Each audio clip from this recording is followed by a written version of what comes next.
because you can find and so there many is a conflicting horrible stench statements by from him these regarding decayed dead bodies. however, these may be taken out of context, and we must admit that we're entirely. So, it just seems, I'm going to go with him being just kind of on the fence. Again, he's giving it But the possibility down Sasquatch to being Earth. real, he's They not were sure about the damaged, details, and it though. was more of a For crash example, saying, landing. look, quote, there was Later nothing on, in this when film our which would secret space conclusively program located that the this was a remnants hoax. of these ships And he says under this the on page ice of 89. Antarctica, And then on page they 95 saying, named them the Nina, there is Nikita, little and doubt the that the Santa scientific Maria. evidence So taken these collectively three rubber ships points crash to landed. some kind. The The creature shown in triathletes the that film had does not happened stand up well to began functional to analysis. cannibalize the technology So and it's kind of materials to masquerading build out this sounds a like, great right? Those are the civilization. quotes. And the civilization Yeah, he's saying that he's not sure, and then he's like, well, but also Another it's not real solid. historical reference It's not to entirely kosher for him. And the existence two main of advanced problems that civilizations is Plato's description of Atlantis. He he described an island continent with incredibly advanced technology, with a wonderful canal system and concentric rings, that this was something that was built in a series of islands, and it was the center of a vast empire that existed beyond the pillars of Hercules. And many people speculate as to where Atlantis is, but I believe Atlantis is probably the western portion of Antarctica, especially around the Palmer Peninsula, because this was prior to 9700 BC, actually ice-free. They landed in Antarctica, where there is apparently a pyramid that if you could see it without the ice covering it, is much larger than the Great Pyramid of Giza. That pyramid was a landmark for the surface feature of something that's predominantly underground. There are enormous ancient builder race ruins underneath the surface in Antarctica. Progenitors crash landed in Antarctica, but at the time the Earth was on a different axial tilt. And Antarctica is not covered by ice. In the 15th century, the Piri Reis map was produced, and what it shows is the coastline of North and South America and Africa, as well as what appears to be Antarctica, the Palmer Peninsula, as well as part of New Schwabenland. Now, this was well before Antarctica was discovered. When we explore the idea of Antarctica being ice-free, we have to look at the evidence of the pole shifts. And the person who's most associated with theories of pole shifts is Charles Hackman, who wrote a book called The Earth's Shifting Crust. And his book was supported by Albert Einstein, who wrote the foreword to it, and basically believed that Hackman is correct in terms of his theory, how the pole shifts approximately 40 degrees from one age to another age. Wow. While the civilization was thriving on Tiamat and Malbec, they became very, very proficient geneticists. And they brought that with them to the Earth. And when they got to the Earth, they found inhabitants that were humanoid beings. They then started to play around the genetics of these early humans and develop them into a number of different species, including hybrids of animals that they used as a slave force. So the people who crash landed in what we now call Antarctica began to introduce their DNA into the genetic material of humans from Earth. And those people who were cloned out did have the elongated skull physiology. Apparently there were two royal lineages that go all the way back to the source planets themselves. They have slightly different features. You look at the elongated skulls, some of them have a distinct unlike bump that looks almost like there is a ball on the surface of their head there, whereas other elongated skulls have a smooth slope without that bun-like protrusion. This apparently refers to the two major types of extraterrestrial lineages from this exploded planet. So the Preadamites thrived for thousands of years and became the Atlanteans. 11,800 years ago, our sun had another micrometeor, and this was one of the more severe micrometeors. And as the ejecta from the micrometeor left the sun, it impacted the moon and also Earth. According to the maps Charles Hackman supplied and bicycle samples, two British researchers, Rand Flem Ath and his wife Rose Flem Ath, wrote a book called Atlantis Under the Ice. What that book shows is that West Antarctica, the Palmer Peninsula in particular, was actually 40 degrees north of its present location in the temperate zone, and that approximately 9700 BC, this is when this coincides with what Plato described as the time Atlantis collapsed into the ocean. But this is when the pole shift occurred, and so that coincided with that region of Antarctica moving down towards the South Pole and it being frozen over, and everything that was in that continent was flooded and flash frozen. And so, according to the maps and the ice core samples, what we can see about Antarctica is that indeed West Antarctica has been ice-free for significant periods because the ice core samples only go back several thousand years at most. Whereas when we look at the ice core samples from East Antarctica, these are millions of years old. When the Earth shifted on its axis, it caused Antarctica to move from a lush tropical zone to a colder region. And it did so quickly that it flash froze the waves that were leaping over the continent. Several years ago, the CIA declassified a document that was authored by a geologist by the name of Chan Thomas. That document is called the Adam and Eve Story, and it describes a cataclysmic series of events associated with a pole shift of up to 90 degrees, where the Antarctic and the Arctic, those both flip approximately 90 degrees so that they are now at the equatorial zones of the planet. With a rumble so low as to be inaudible, growing and fuming into a thunderous roar, the earthquake starts. Only it's not like any earthquake in recorded history. In California, the mountains shake like ferns in a breeze. The mighty Pacific rears back and piles up into a mountain of water 2 miles high and starts its race eastward. With the force of 1,000 armies, the wind attacks. Within 3 hours, the fantastic wall of water moves across the continent, burying the wind-ravaged land under 2 miles of seething water coast to coast. Central America suffers the same cannonade. South America finds the Andes not high enough to stop the cataclysmic violence pounded out by water in her berserk rage. In less than a day, Ecuador, Peru, Western Brazil are shaken madly by the devastating earthquake, burned by Mother Earth fire, buried under cubic miles of torrential Pacific seas, and then turned into a frozen hell. Everything freezes. Man, beast, plant, and mud are all rock hard in less than 4 hours. Europe cannot escape the onslaught. Western Africa and the sands of the Sahara vanish in nature's wrath. The area bounded by the Congo, South Africa, and Kenya suffers only severe earthquakes and wind. Survivors there marvel at the sun standing still in the sky for nearly half a day. As the Arctic basin leaves its polar home, eastern Siberia, Manchuria, China, and Burma are subjected to the same annihilation as South America. Wind, fire, inundation, and freezing. The Bay of Bengal Basin, just east of India, is now at the North Pole. The Pacific Ocean, just west of Peru, is at the South Pole. Australia is the new unexplored continent in the world's temperate zone, with only a few handfuls of survivors populating its vastness. The cataclysm has done its work well and drives the pitiful few who survive into a new Stone Age. Once more, the Earth has shifted its shelf, with the poles moving almost to the equator in a fraction of a day. Again, the atmosphere and oceans, refusing to change direction with the Earth's shell, have wiped out almost all life. After this tumble, we'll join Noah, Adam and Eve, Atlantis, Mu, and Olympus. Ice core samples, it doesn't support a pole shift occurring to that extent, not 90 degrees, but certainly 40 degrees or less, that's what the ice core samples support.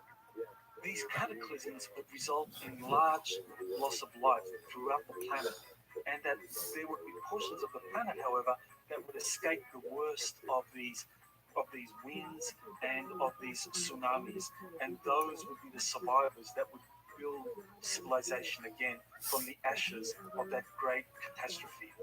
Thanks to the insider testimony of Corey Good, we have now discovered that the people with the elongated skulls are survivors of a catastrophe that took place in our solar system. And what I find uniquely fascinating is that once they crash landed on Earth 55,000 years ago, they quickly made a treaty with each other. Even though they were at war, they decided to coexist on the Earth. One lineage said, we will take what we would now call Africa and Europe. The other lineage said, we will take South America, North America, and the eastern half of Asia. Now, what I find particularly intriguing is that when you look at the pyramid architecture that occurred in the aftermath of this treaty, there are slight variations. Each of these original lineages had unique styles to their pyramids. Let's talk about the pyramids that you see in Egypt and throughout Africa, and how those pyramids have smooth walls going up that are very distinctly not terraced. Then, when we go to Mesoamerica, we notice that there are distinct differences in the architectural style, where now you have step pyramids, which almost consistently show different courses. Officially, they've been programming us. The pyramids are built in Egypt and Central America. And that's wrong, because the pyramids have been built on all 6 continents. Probably at this moment in time, there is no living soul who have visited and investigated more pyramids than myself. In China, 250 pyramids near the city of Xi'an. We have pyramids in Indonesia. Our friend, Dr. Danny Hillman, discovered pyramid in the western part of the island of Java. It is known under the name Gunung Padang, the Hill of Light. Cambodia, Southeastern Asia, the Koh Ker in the northeastern part of the country. A beautiful pyramid. Australia, 2 hours ride from Brisbane to the north, Impi Pyramid. In Africa, 155 pyramids. The island of Mauritius, 4,000 kilometers away from the African continent, in the middle of the Indian Ocean. 7 beautiful stepped pyramids. More than 300 pyramids in Peru. And then Tucumán pyramids in the northern part, more than 200 of them. Biggest one, of course, Huaca del Sol, the pyramid of the sun, near the town of Trujillo. There are probably well over 100,000 pyramids, maybe up to 500,000. But more than 97% are still hidden in the jungles and forests. At Angkor Wat in Cambodia, we have a very unique outlay of different pyramidal type sites.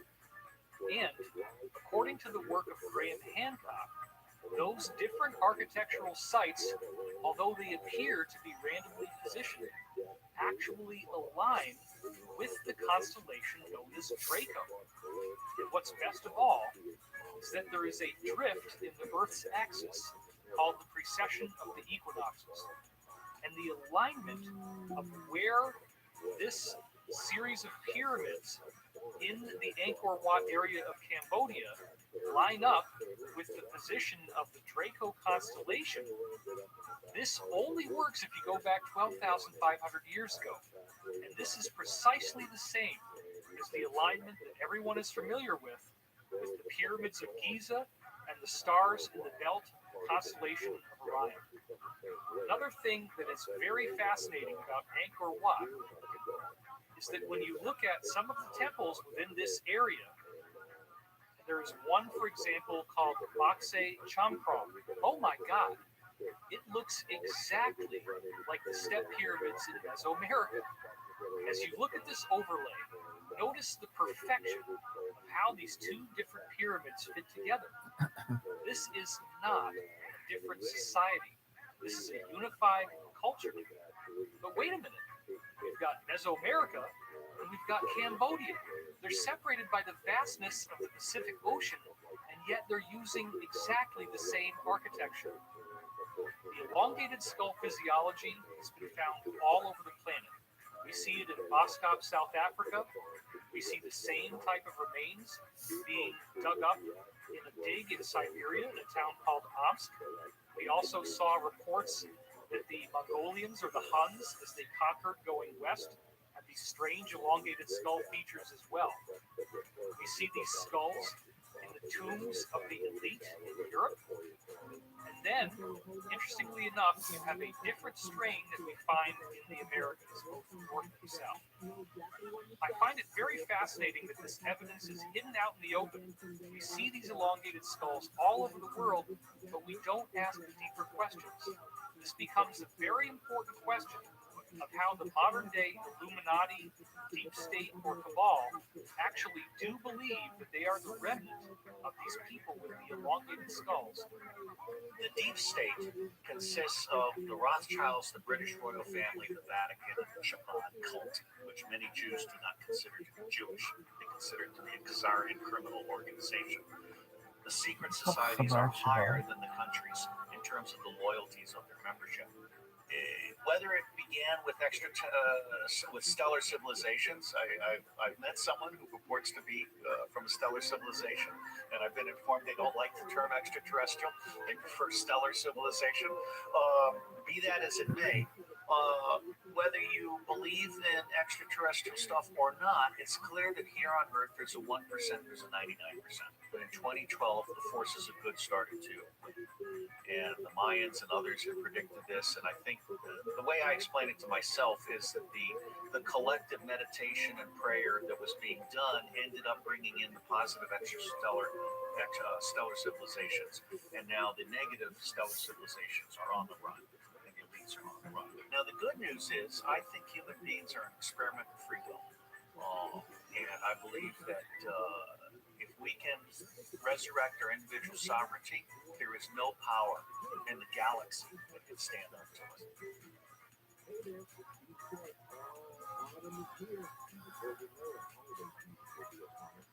As I got older, there was another series of high strangeness events that took place. I was often having high fevers as I grew up. And these fevers were correlated with two distinct phenomena that would always happen. First thing is that I would have a very strong sense of pressure in my ears, and I would start yelling to try to get over the sound. The other thing that would happen is I would get geometry in these hallucinations during the fevers. I would feel as if the world around me had been turned into geometry. I would see strange geometric patterns like mandalas superimposed over everything. This was not at all enjoyable. It was very unpleasant. I would be screaming. My mother would have to calm me down. As I got older, I discovered that those fevers were most likely an extraterrestrial phenomena in nature. There was something going on. The way these extraterrestrials on the benevolent side change our DNA is through a virus. And remember, what does a virus do? It defeats the cell wall and injects its own DNA into your cell. You can take a cell that defines who you are with its DNA and inject new code into it with a virus. I remember having dreams where I was seeing benevolent, ordinary, human-looking people like the old man in robes coming into my space, landing in this roughly bus-shaped craft in my yard, bringing me on board, and actually giving me these injections of these viruses so that my DNA could be modified and upgraded. I would wake up in the middle of the night. I would be on some sort of program that I didn't consciously have any objection to, where I felt like it was time to go to school. I would walk out the side door like it was time to go to school, but I would notice that everything was black, and I'd say, what the heck is going on? I'd turn around and go back into the house.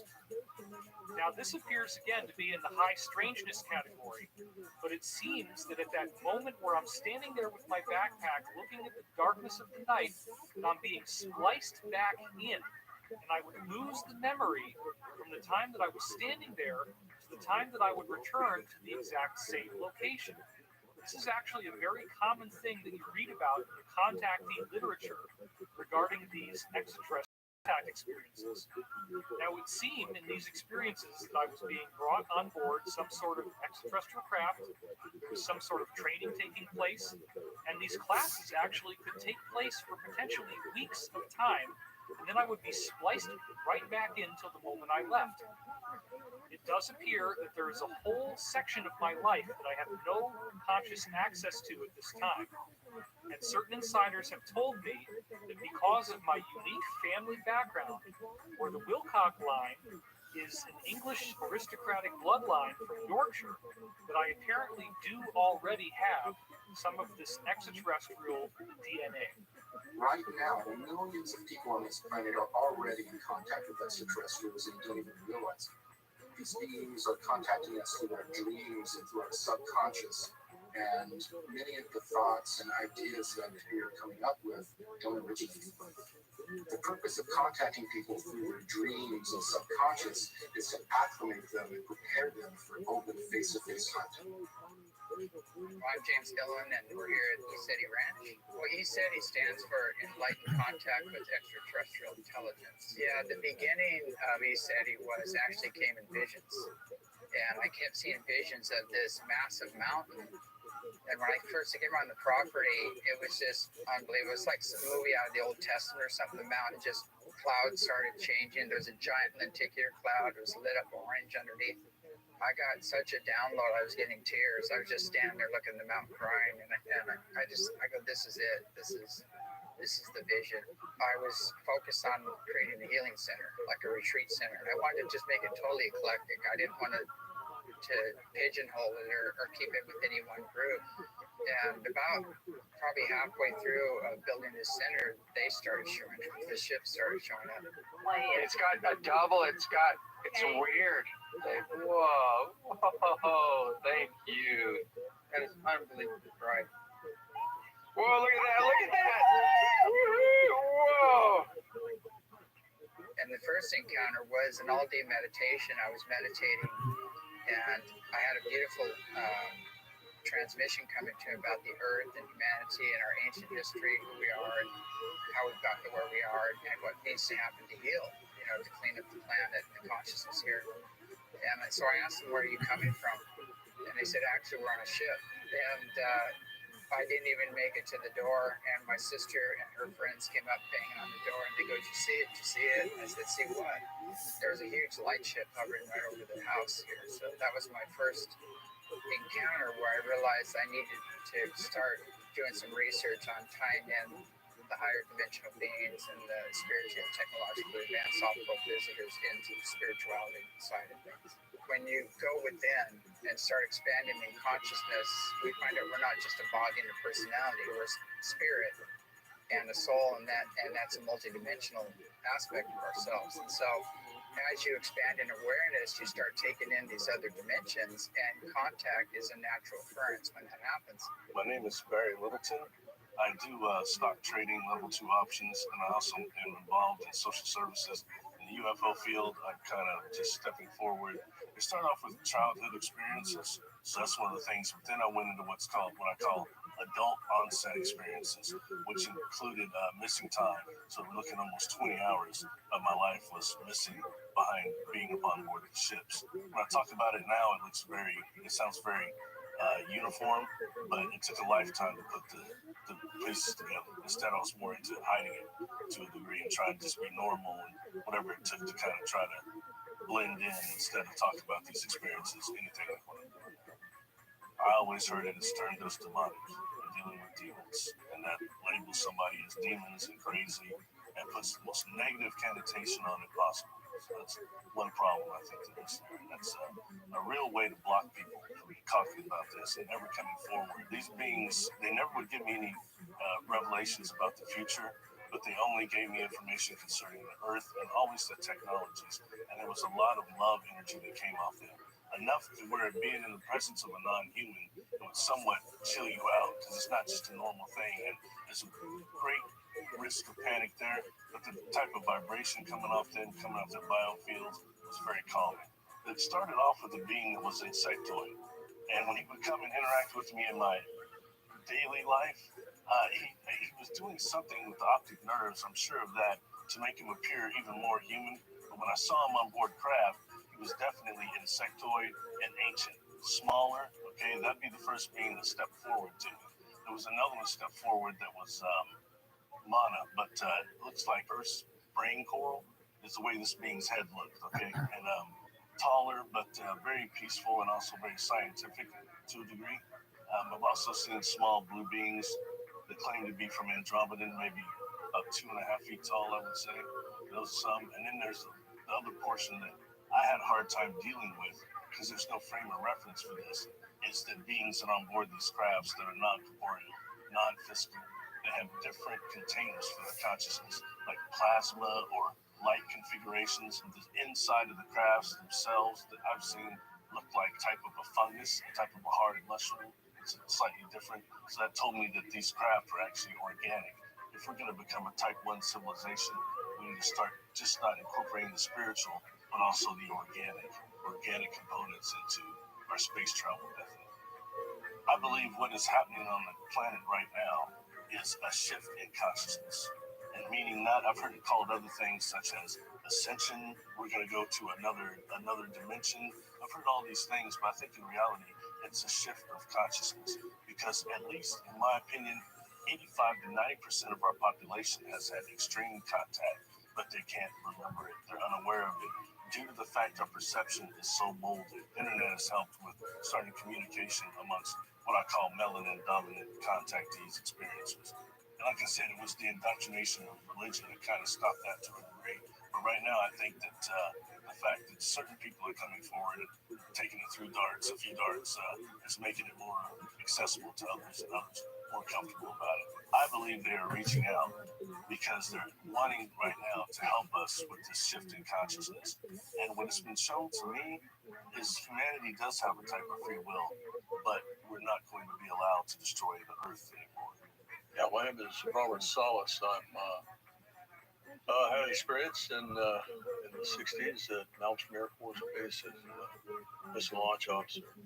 When this incident happened, right afterwards, we were ordered to sign a non-disclosure statement. That had very strict penalties if we broke that. The incident was classified. However, since it had been a long period of time, they were going to declassify what I'll call the Echo flight shutdown of 10 missiles. The Echo flight incident happened March 16th, 1967. Ours happened 8 days later, March 24th, 67. In addition to that, there have been many other incidents involving UFOs and nuclear missile sites.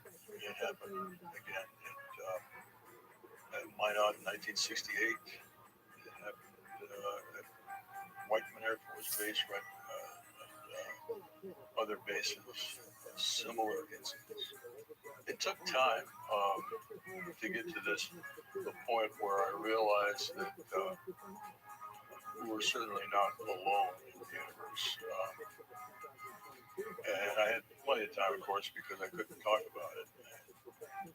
But eventually I did get to that point, and it was a kind of awakening that what we were doing on Earth here, building up nuclear stockpiles, and having the ability to completely destroy every living thing on the planet, was not acceptable, not only to us, but to others in the cosmos. The bombings of Hiroshima and Nagasaki still haunt me. I think about that a lot. And the fact that we could easily be involved in nuclear war today. We've done it with Chernobyl, we've done it with Fukushima. That's immoral. It's immoral to the whole universe. We can't just adopt the morals or ethics of one particular country or group of people. We're talking about humanity as a whole and how we fit in to the cosmos. We are, it should be obvious to everyone by now that we are not alone. And it's ridiculous to think that we are. And the entities have spoken. They have said that you should not have nuclear weapons. My name's Peter Maxwell Slattery, and I'm from Australia, and I'm a lifelong experiencer with probably the largest catalogue of UFOs, paranormal activity captured on camera and video in the world. There's so many different types of crafts that I've filmed, whether they look like they're plasma, they're morphing, changing shape, these egg-shaped type crafts, pearls, and that's, we look at the translated word of Buddha, they talk about pearls in the sky that brought the gods down to earth to visit man. I've always been an experiencer since a young age. It started off with telepathy. Not long after that, I started to see grey aliens, but they were white. I didn't know if they were alien, angels, demons. I just didn't know what it was. My journey with coming out about my experiences was the hardest thing I have and ever will do, in my opinion. I've been shot at. I've had death threats. I get hate mail almost on a daily basis. And I didn't ask to go on the news or to talk about this. I had the news come to me and ask me if they could use my footage, and I just wanted to know what the hell was going on. I went and got brain scans. I went and talked to people. I thought I was literally going insane. A lot of us do think about suicide. We think about just going away and never ever seeing anybody ever again, or just completely forgetting about this reality and going back to a 3D life. To tell my mother and father, my brother, my step-brothers and sisters, friends, I was sort of stupid to some extent, thinking people are just going to believe this because I experienced it. Because when it's happening, it's like, the world needs to know this. This is the most important subject. It goes through everything to do with energy, agriculture, society, everything we can think of, space travel, our consciousness and how we treat each other. This, hands down, is the most important issue. Every aspect of your reality changes when you're experiencing what I call multidimensional reality. An experience that I've had that really touched my heart at the start of all this was I was in my lounge room and broad daylight, middle of the day, and I was approached to what I can only call is liquid blue light beams. Now, before this experience, I'd seen these liquid blue light orbs coming in and out of my house. I didn't know what it was, but one day they appeared as 7-foot tall light beams. They were all male, they were all female, and the information exchange from that experience, it didn't last too long, but there was it's almost like somebody stuck a USB stick in your consciousness and all this data, imagery, information of a wide range of scope on different aspects of not just humanity, but who we are, where we come from. All this data just came flooding in. But the information from this being was relating to who I am, that I need to wake up and remember who I really am. It comes down to something that I call Operation Starseed. And why I say starseeds, not just are we from the stars, we are from Source, an overall collective. They showed me the makeup of this reality. I've shown other universes, and each universe we could call Source or God, and had its own planes and dimensions that created another super intelligence. These universes were cell of a bigger intelligence. And so from that understanding and that experience, they were showing me that we've come down the planes and dimensions as strongest souls right now to help uplift the consciousness evolution here. We're here for conscious evolution to help humanity help themselves. So what we have on Earth is a wide variety of different extraterrestrial races who cherry-picked DNA from all over the galaxy. Let's look at this particular population. Let's look at this particular population. They're all fundamentally human or humanoid, at least, because that's constant throughout the galaxy. This particular human race has a spiritual sense. This particular race has telekinesis. This particular race has telepathy or has some sort of unique resiliency. Can we chop that out and then make our own designer humans who have the best of everything we can find all throughout the galaxy? Over 60 of these genetic farmer race groups came together and formed a super federation. And the super federation was formed to help manage this great experiment that was made up of 22 different genetic experiments on human beings on this planet. Some of the examples of how they would make these genetic changes is that they would use viruses as delivery systems. They would made changes to certain genetic markers or genome in this virus and used the virus as a delivery system. And not only did the virus deliver the genetic changes to the civilizations they were working on, but they also were used to call off the weaker genetics and allow the experiment to thrive. These genetic programs were developed to boost or enhance the natural evolution or ascension of the beings on the planet. And what they would do is they would take a genetic approach where they would tinker with our genetics, and instead of allowing eons of time for genetic changes to occur, they would cause them almost instantaneously. So on our planet, we have all of these different genetic experiments that are in some cases competing with each other. To prevent these experiments from mixing with each other, wiping each other out, they began to develop social norms and different ways for these cultures to self-police and protect their own genetic experiment from being interfered. So as they're helping us evolve genetically, they're also helping us evolve on a consciousness level. They bring us various belief systems, religions, they instill social norms in us that help us self-police ourselves and manicure our consciousness along with our genetics to develop them in tandem. Even today, these experiments are compartmentalized through religion, language, geographic location, and culture. And there's also a cosmic component. The goal is that eventually the civilization that they're experimenting on and working on become self-guiding. They get to a point to where they control their own genetics and their own consciousness development, as well as join the Super Federation and going out to other planets and assisting those civilizations in the same process.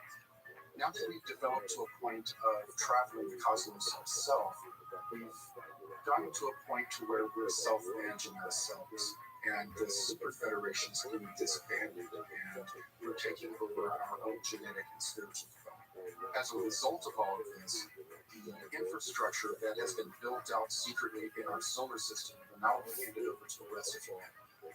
Another very important point to note here is that the DNA changes that the genetic farmers put into us are at this point still predominantly dormant. They are, if you will, locked up in the 95+% of our DNA that appears to not normally be used, which our scientists call junk DNA. We only use about 5 to 10% of our DNA for building our body. They call these coding DNA sequences, meaning that they code proteins to make our physical body.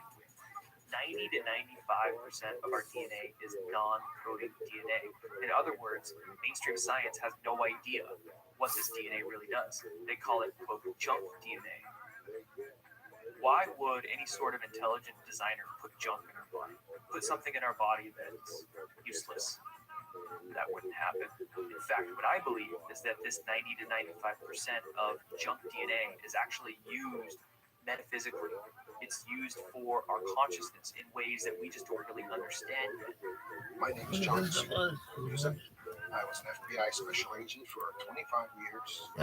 One of the things that I noticed at the FBI and in any law enforcement group really is that they are demonstrative of the larger rule that there's always a percentage in any segment that demonstrate these extraordinary powers, these extraordinary abilities.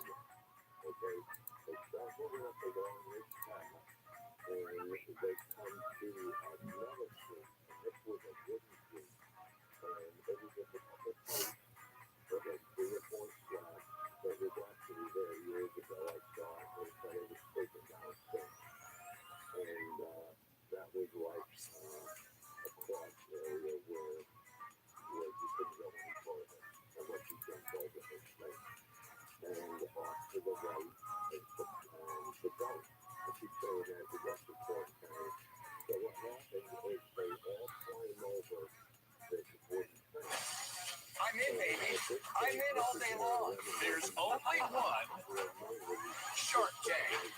Digital Business Show. We're asking for $100,000. 15% stick. I would like 33.25%. Yowza! Thick and thin, Shark Tank is still here. Uplifting. I may only be 17, but I was made to be an entrepreneur. You have something magical happening. You gotta pour fuel on this fire. Inspiring. It's really difficult for black women to get you sitting right in front of you. Who has done it? Oh,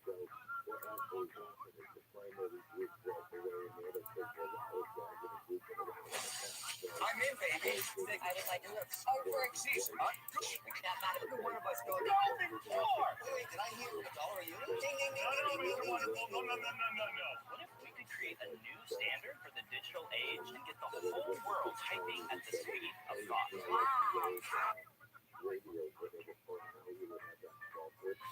Tonight, founder of $1 Billion Jewelry.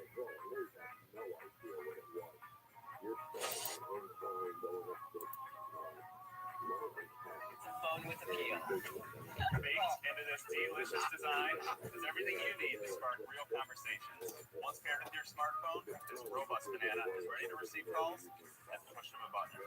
Hello? Or you can initiate calls by clicking the multi-function button twice and saying, call the banana man. Oh, smart. Cute. You can also show off your wild side by bumping your favorite tunes by using your banana phone as a speaker. And we banana split a portion of our proceeds with the gorilla conservation, gearing up for gorillas. It's potassium with a purpose. What can we say? Talk more, smile more, save gorillas. And help us make talking cool again with Banana Phone! what did you guys do before you got into the bananas? I work for Visa, and this is a project that I've been investing tons of late nights, weekends, and round-the-clock work. This is a side hustle. This is a side hustle, correct. By day, I'm president of Garrett Leather. We're the world's largest Italian upholstery leather supplier. How long have you been in business? We've been in business for 6 years. 6 years? Yes. Do we have a banana phone in here? You should say You should check it out. Ah. 6 years old. Hit us with a little sales. Sure. So we've done over $1.6 million in lifetime sales. $400,000 in net income. What did you do Last year was $540,000 in sales. Net income for the last 12 months was $123,000. I gotta tell you, it's more than I thought. When was the aha moment? In 2016, I was sitting at my desk with a banana in my hand, trying to blow off a colleague saying I'm really busy, and I said, "Oh my God, this has to exist." After a quick Google search, I realized that it didn't, and after a quick Instagram search, I realized that there were 45,000 other people who were making that joke at the same time, and there's a shark in this room who's made that joke as well. Oh, a barb. Oh yeah, I used to all the Do you time. remember that, Barbara? But that's Tell very us what bright it costs red. if I want to buy it online, what it costs you to land. So this nanner costs $39.99 retail. Oh, that's a big banana. Our landed cost is $6 a unit. Do you have a patent? We did not pursue a design patent because they're notoriously easy to copy and to knock off. So we pursued a trademark to protect our brand. But Mac, just to be clear, it's not a foe. That's correct. It pairs, you just pair your banana to your apple. Thank you, Robert. Guys, let me ask you this. You did $540,000 last year. Your total lifetime sales over 6 years were 1.2. What shifted to get your sales going? In the last 2 years, we've shifted to a robust direct-to-consumer advertising strategy, leveraging Facebook, Instagram, TikTok, Google. It sounds very expensive. How much are you spending on that? We're spending $9 per customer. Is that your customer acquisition? It's $9. That's actually not very And what bad. we are seeing is that we hit people with targeted advertising for high impulse conversions. And then when they get the phone, there's a virality to it because they're posting on social media. But nobody's full time on this business. Correct. Not Are right you now. willing to give up your careers to support the banana? That's the question. If we have a strategic partner who's willing to work with us and leverage it, absolutely. Tell me what you're going to do with the $250,000. The next horizon for us is getting into brick and mortar retail. And so we have, I think that this thing screams to be in the Beyond section of Bed Bath & Beyond. Guys, you know, I think what you're trying to do at retail is beyond insane. I'm sorry, it's not going to work. This is a very eclectic category. I do not need a banana phone in my portfolio. This is not a product for me. I'm out. You guys took a fruit and turned it into money in your pocket. Giving you $250,000 means you got to make $2.5 million in profits for me just to get my money back. It's a great personal business, but it's not a great fit for me. So for those reasons, Thank you so much. Congrats. I really appreciate it. Congratulations. So many people have the idea, but nobody ever puts it into play. I'm just thinking of waking up one day and saying, I am in the banana photo business. I'm not sure I see a scalable business for an investor. I'm not really an investor in kitschy, like novelty products that much because I think that they have a spike and then a fall. It's not really the right product for me, so I'm sorry I'm out. You know, I'm just subject to investing in your business for one reason only, which is I don't want you working on this part-time. One half and one half doesn't equal three. Right? It will not grow if you do that. That doesn't make sense. Thank you for your consideration. Thank you, guys. Good luck, Thank you guys. all. Good Thank luck, you so much. Thank guys. you all. Bye. Who was that? Somebody calling because they just saw us on Shark Tank and they want to place a massive order? Hey, Kevin, guess what? I just invested in a banana. This sucks. Gorillas don't want this, believe me.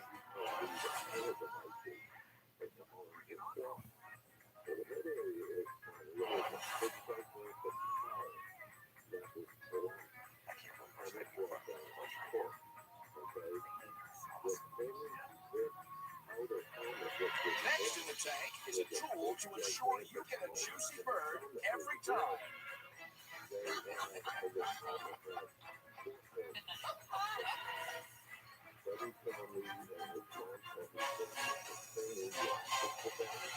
Hello, Sharks. I'm Brian. And I'm Kirk. We're here from the home of the Pro Football Hall of Fame, Canton, Ohio. We're here seeking $100,000 for a 10% stake in our company. Sharks, have you ever cooked it?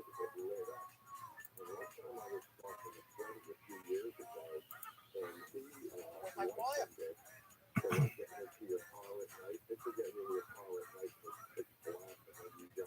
Discreet yet stylish way.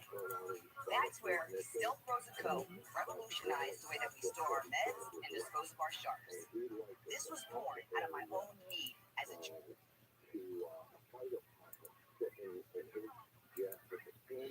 Tonight, founder of billion-dollar jewelry phenomenon, Kendra Scott, joins the tank. I'm a brand builder. I want you to dream big, and I think I can help you get there. I only go big or I go home. Yes. Smash the competition. I built this company for $50 and a skateboard. If something goes wrong at all, you're out of business. We just need expertise. We've made so many mistakes. It's a huge cash suck. I'm gonna make you an offer. Whoa! Yes, thank you for this opportunity to swim with the sharks.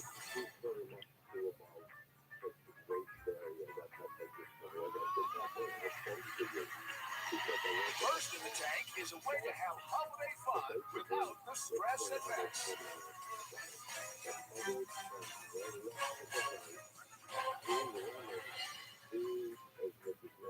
Hi, my name's Daryl Braithwaite, a.k.a. Big D. I'm from the Big D of Texas. That's right, Dallas.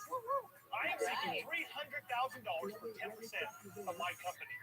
Sharks, every Halloween, millions of people gather around the table to bond over the joys of carving jack-o'-lanterns. But that quickly turns into tears of frustration. Why?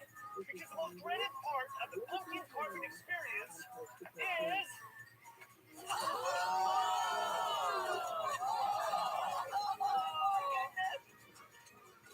This sticky, slimy, cold, wet mess. Uniform like this. Until now, Sharks, let me introduce you to the game-changing solution, the Pumpkin Gas Scraper.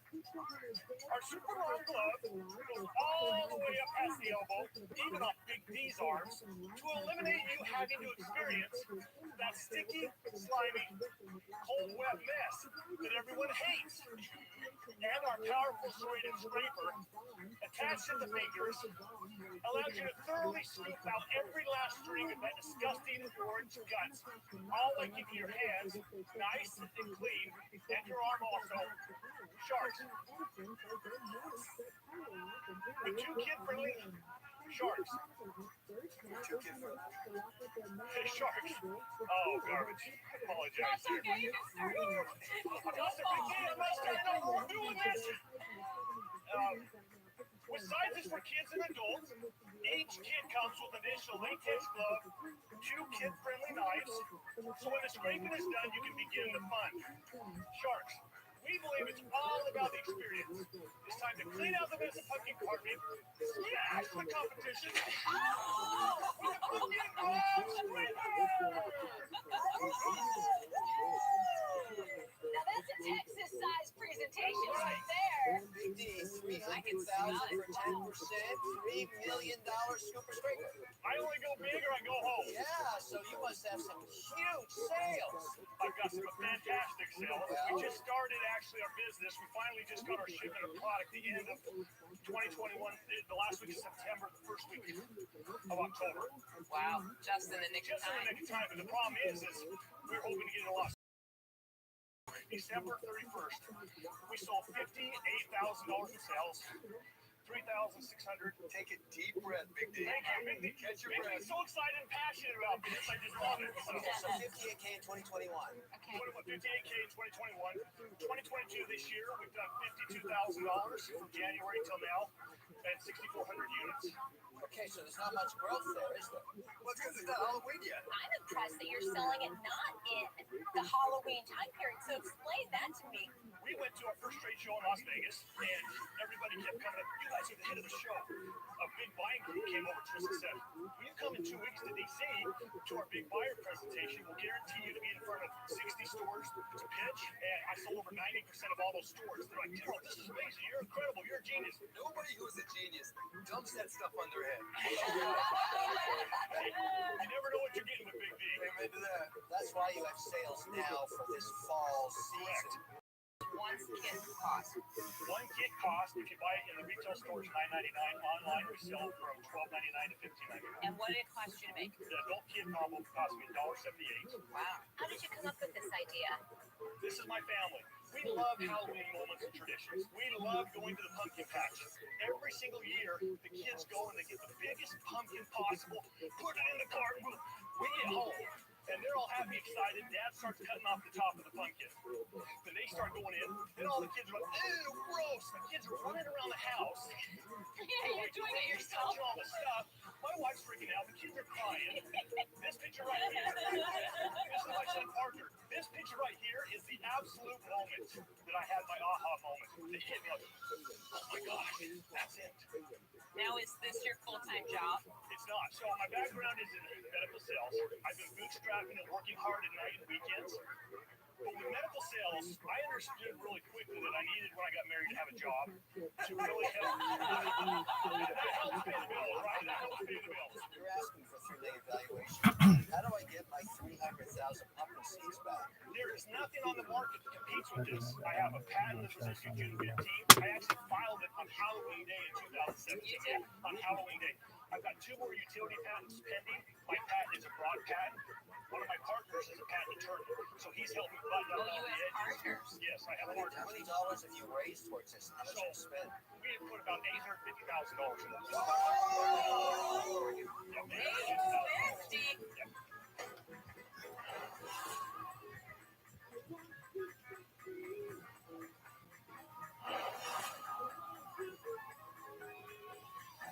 All sharks are still in, but they are shocked by the huge amount of money Big D has invested in his pumpkin carving accessory, pumpkin glove scraper.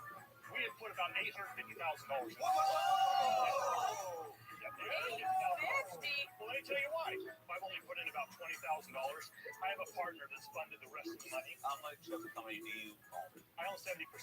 So my second partner, he's the financial backing. He's like, "Joe, I believe in you. Let's go." Well, we first started out building our machine. So I've got a machine that I built to make this. I can make 6,500 of them a day over in China.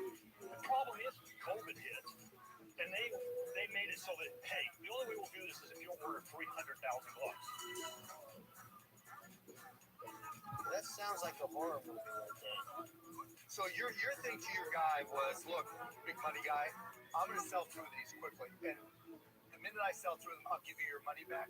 Correct. He put in another $300,000. I'm going to pay him back $1 a unit once we start becoming profitable. Oh! Wait, Big D, did I hear $1 $1 a unit? He's speaking your language. No, Mr. Wonderful. No. Whoa, because now I know how the money guy's getting his money back. Well, that's only on that $300,000. Only if you can sell it. You know, often in business, the challenge is money can highlight your weaknesses. Wait a second. Yoshi, have you ever seen something like this? Yoshi, Maga. Yeah, listen. You're so thick. You're so cute. I gotta take a shit. Look at me. Yoshi. Look at the muscles. Look at the strength.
Lindsay says, listen, baby.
Right, and that's what I call the power of growth. You can make the same mistakes with $10,000 as you can with $800,000, right? Then what small businesses start out of business is actually called overfunding. They borrow too much. They buy 300,000 units when they need 1,000 units. I think this is a prime example of that. Thank you. Appreciate it. Yeah, look, I love this product. I think it's very innovative, super cool. I am the Halloween queen. We have carving contests at our company, at my house. I love this. I think this is such a great, I will be a consumer, but your numbers just aren't adding up to me. I think you've taken on way too much risk too early, and for that reason, I'm out. Thank you. That's your issue, right? You're going to learn, like every startup does, about their product. But you're so bought in, right, on inventory. If something goes wrong at all, you're out of business. And so, for those reasons, I'm out. Thank you. Appreciate it. Hey, D, I guess you come in here asking for a lot less than 300K because I love the idea. You know, I could have got behind it, but 300K is serious stuff. I love you. Thank you. The 300K is too much. I'm out. Thank you. Oh, Big D. And then there was one. Well, listen, I think this is the best solution I have ever seen for a Halloween pumpkin carving product. Halloween is my favorite holiday, and I think that there are a lot of positives to this, but there are some big negatives. One is You bought way too much inventory before you had sales. That is something that can really hang you. And you don't know how fast that'll go, or if it's going to take a long time to come in for $300,000 for 10% ask. Just 300,000 alone, right? Yeah. Well, that's why I cannot imagine digging out of this hole. And so while I love it and it's great innovation, I am so sorry. I am. Oh, Thank you. Thank you. good luck, baby. Good luck, baby. Be careful. I'm sad because I truly believe with the connections, the mentorship from the Sharks, this thing's ready to just blow up. And that's what I was hoping today. I didn't get it, but I'm going to continue to persevere like I always have. When something you get knocked down, you get back Go up, get him, and Big you D. continue to go. But I truly believe this was a fantastic opportunity. In season 13, we saw Emily Castro and Melissa Harrington make a deal with Lori Grenier for their seafood delivery service, Fish Fix. I want 33 1/3%. I don't want you doing it for that. I don't care what you want. Yeah, I do. I'll give you the 200,000 for 25%. You got a deal. Let's see what they're up to now. Last year when we pitched the Sharks, we had done $820,000 in sales, but only 20 of that was hitting our bottom line. We had a major logistics issue. We were shipping out of Texas, and we were getting crushed on our margins to the East and West Coast customers. Before we went on Shark Tank, we started to solve that problem, and we identified a logistics partner that would help us get set up on the East and West Coast. But everything went south. They had made promises that they couldn't hold up on their end. We had over 400 canceled orders. It was devastating. Lori and her team really gave us great advice. Stay transparent with your customers, find resolutions. We spent every waking moment behind a computer doing customer service. We would just call back and say, please just give us an opportunity. And then we had to establish a new relationship with another company that would help us get back on track. Even with all of these problems, we've now hit $1.1 million in sales since airing on Shark Tank less than a year ago. When you're honest with your customers, the loyalty grows even stronger. Emily and Melissa are the entrepreneurs that I dream of because they don't know the word no and they do whatever it takes. If Look they at need this. to talk to Oh, shit. or anyone or get anything done, they get it done. I don't know when it comes to push, girl. And that's what patience is. My advice for a young entrepreneur is to build a business that is scalable by putting the right systems and people in place. We're so excited for our Fish Fixes today. We're finally back in the kitchen. We have the support of an amazing team, and we're finally able to spend more time with our families.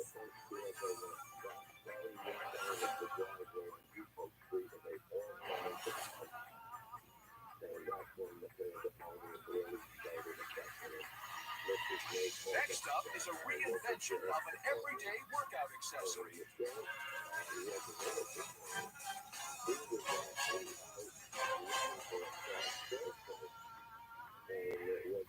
Hi Sharks, I'm Millie. And I'm Taylor. We're best friends living in New York City, and we're here asking for $100,000 for 10% equity in our company. Sharks, over the past few years, our lives have changed in so many ways.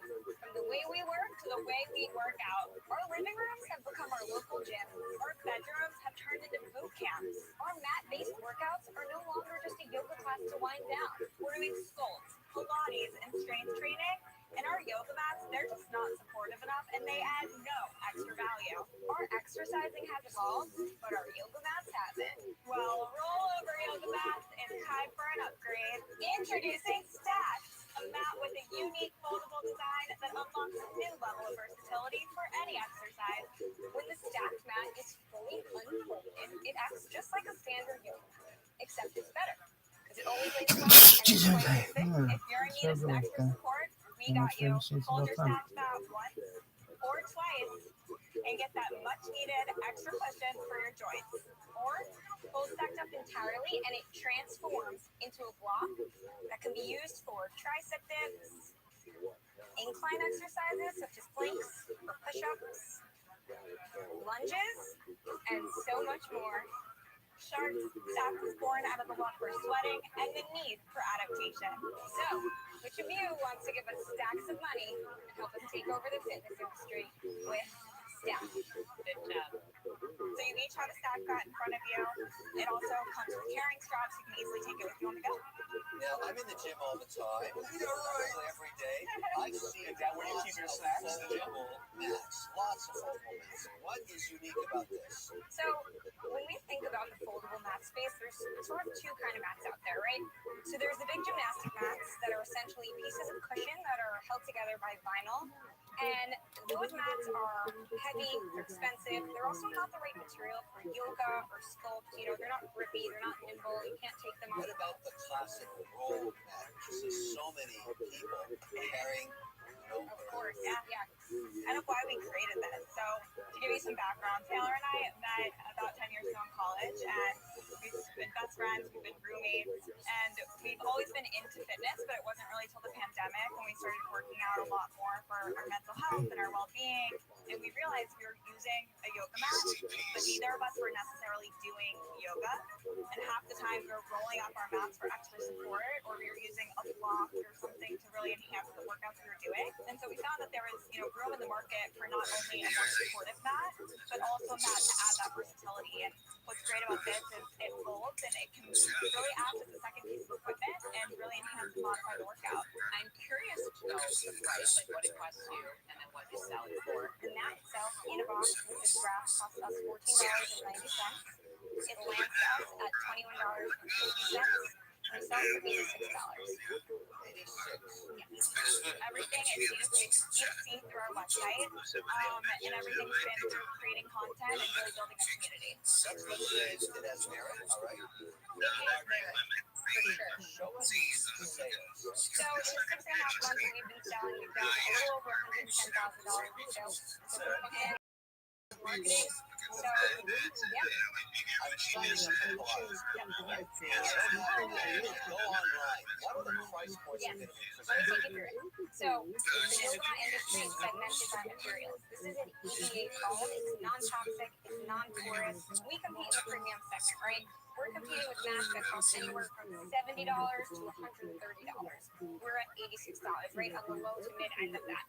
There are mats, $30, $35 that are made from something called PVC. It's a toxic material, and it's something we really haven't been highlighting. This mat doubles as a piece of equipment, right? That's where it was born out, right? It was a really good Yes. Thank you.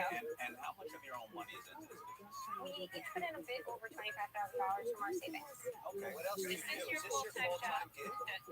So right now we both have full-time jobs just to fund the business. So my background's in sales and I've worked at startups for my entire career. So I've really experienced firsthand all over the place, restaurants, dentists and doctors, and most recently with experiential retail. All right, and Taylor? So my background professionally, I have worked in product for the last 6 years on the fintech side. Yeah. What kind of product? It's a portfolio risk and analytics solution for fixed income debt. I got a double major in legal services. I do. In fintech, yeah. So Millie, Taylor, I see the viability here, but I really just don't know much about this market. And listen, there could be a million other kind of mats out there. I made my career over t-shirts. There's millions and millions of t-shirts, but I think there probably would be more sharks up here that would be of more value to you. But I wish you luck. I like it, but unfortunately, I don't think I can help you. I'm out. Thank you. Thank you for this opportunity. So I invested in a company called Wow. They created an entire community around high-end fitness equipment, but my concern is competing with Wow. I would be working against myself, so for those reasons. Thank you. Look, I love yoga. I think this is a great idea. I love the idea for your knees. Unfortunately for me, I have a mat and I've used the same mat for 2 years. I don't see this as a product that I'm going to continue to rebuy, so you're always going to have to be acquiring new customers. I really don't see the longevity of this being something that would work for me to be involved. So for that reason, I'm out. All right, what are you doing, Laura? What are you doing, Kevin? This is a very difficult deal. The best part of this deal is, but I'm sorry, this is not a business for me. I'm out. Listen, I like this mat a lot. I think it's the best mat I've ever seen, and I've gone through a lot of them. This one's fantastic. I'm going to make you an offer. Now, because you guys are so movie, I'm going to give you $100,000, but I'd like 15%. But I would like $1 back for units sold until I recoup my $100,000. We will blow this up. I'm worth it.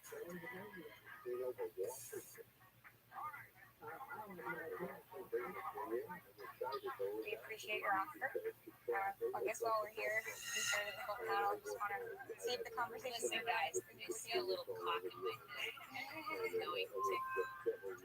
Okay, Lori, do you mind if Millie and I take a minute? Take a minute. Maybe 2 seconds. Okay.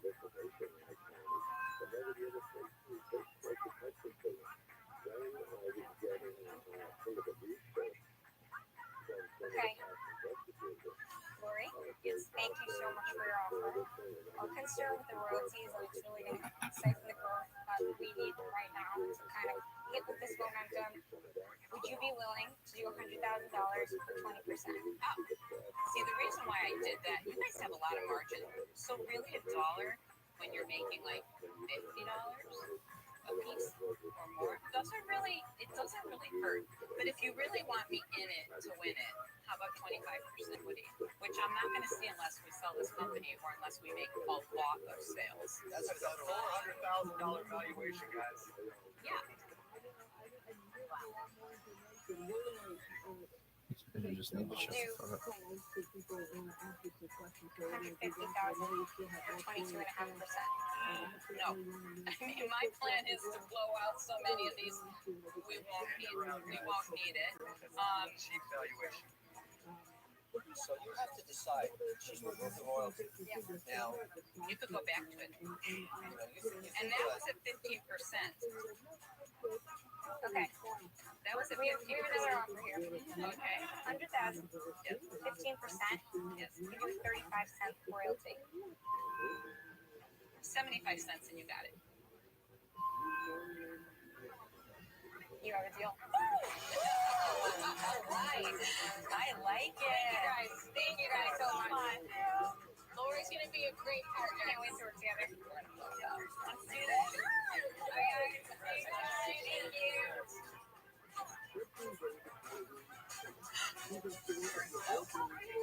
This means everything to us. We're so excited to take stock to the next level. There is a royalty component to the deal, but it's okay. Lori is so worth it.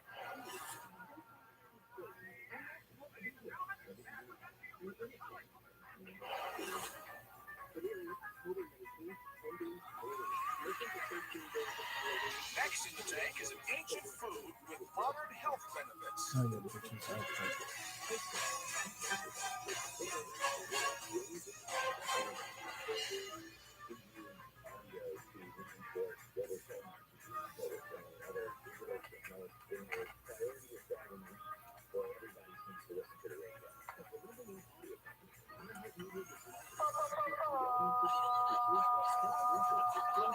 Hi Sharks, how you doing? My name's Kadimo.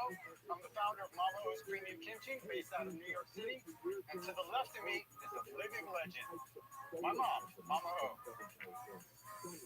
Hi, Sharks. Hi. Along with my beautiful and very pregnant wife, Amy, who could not be here today, we are the owner-operators of Mama O's Premium Kimchi. We are seeking $250,000 for a 10% equity stake.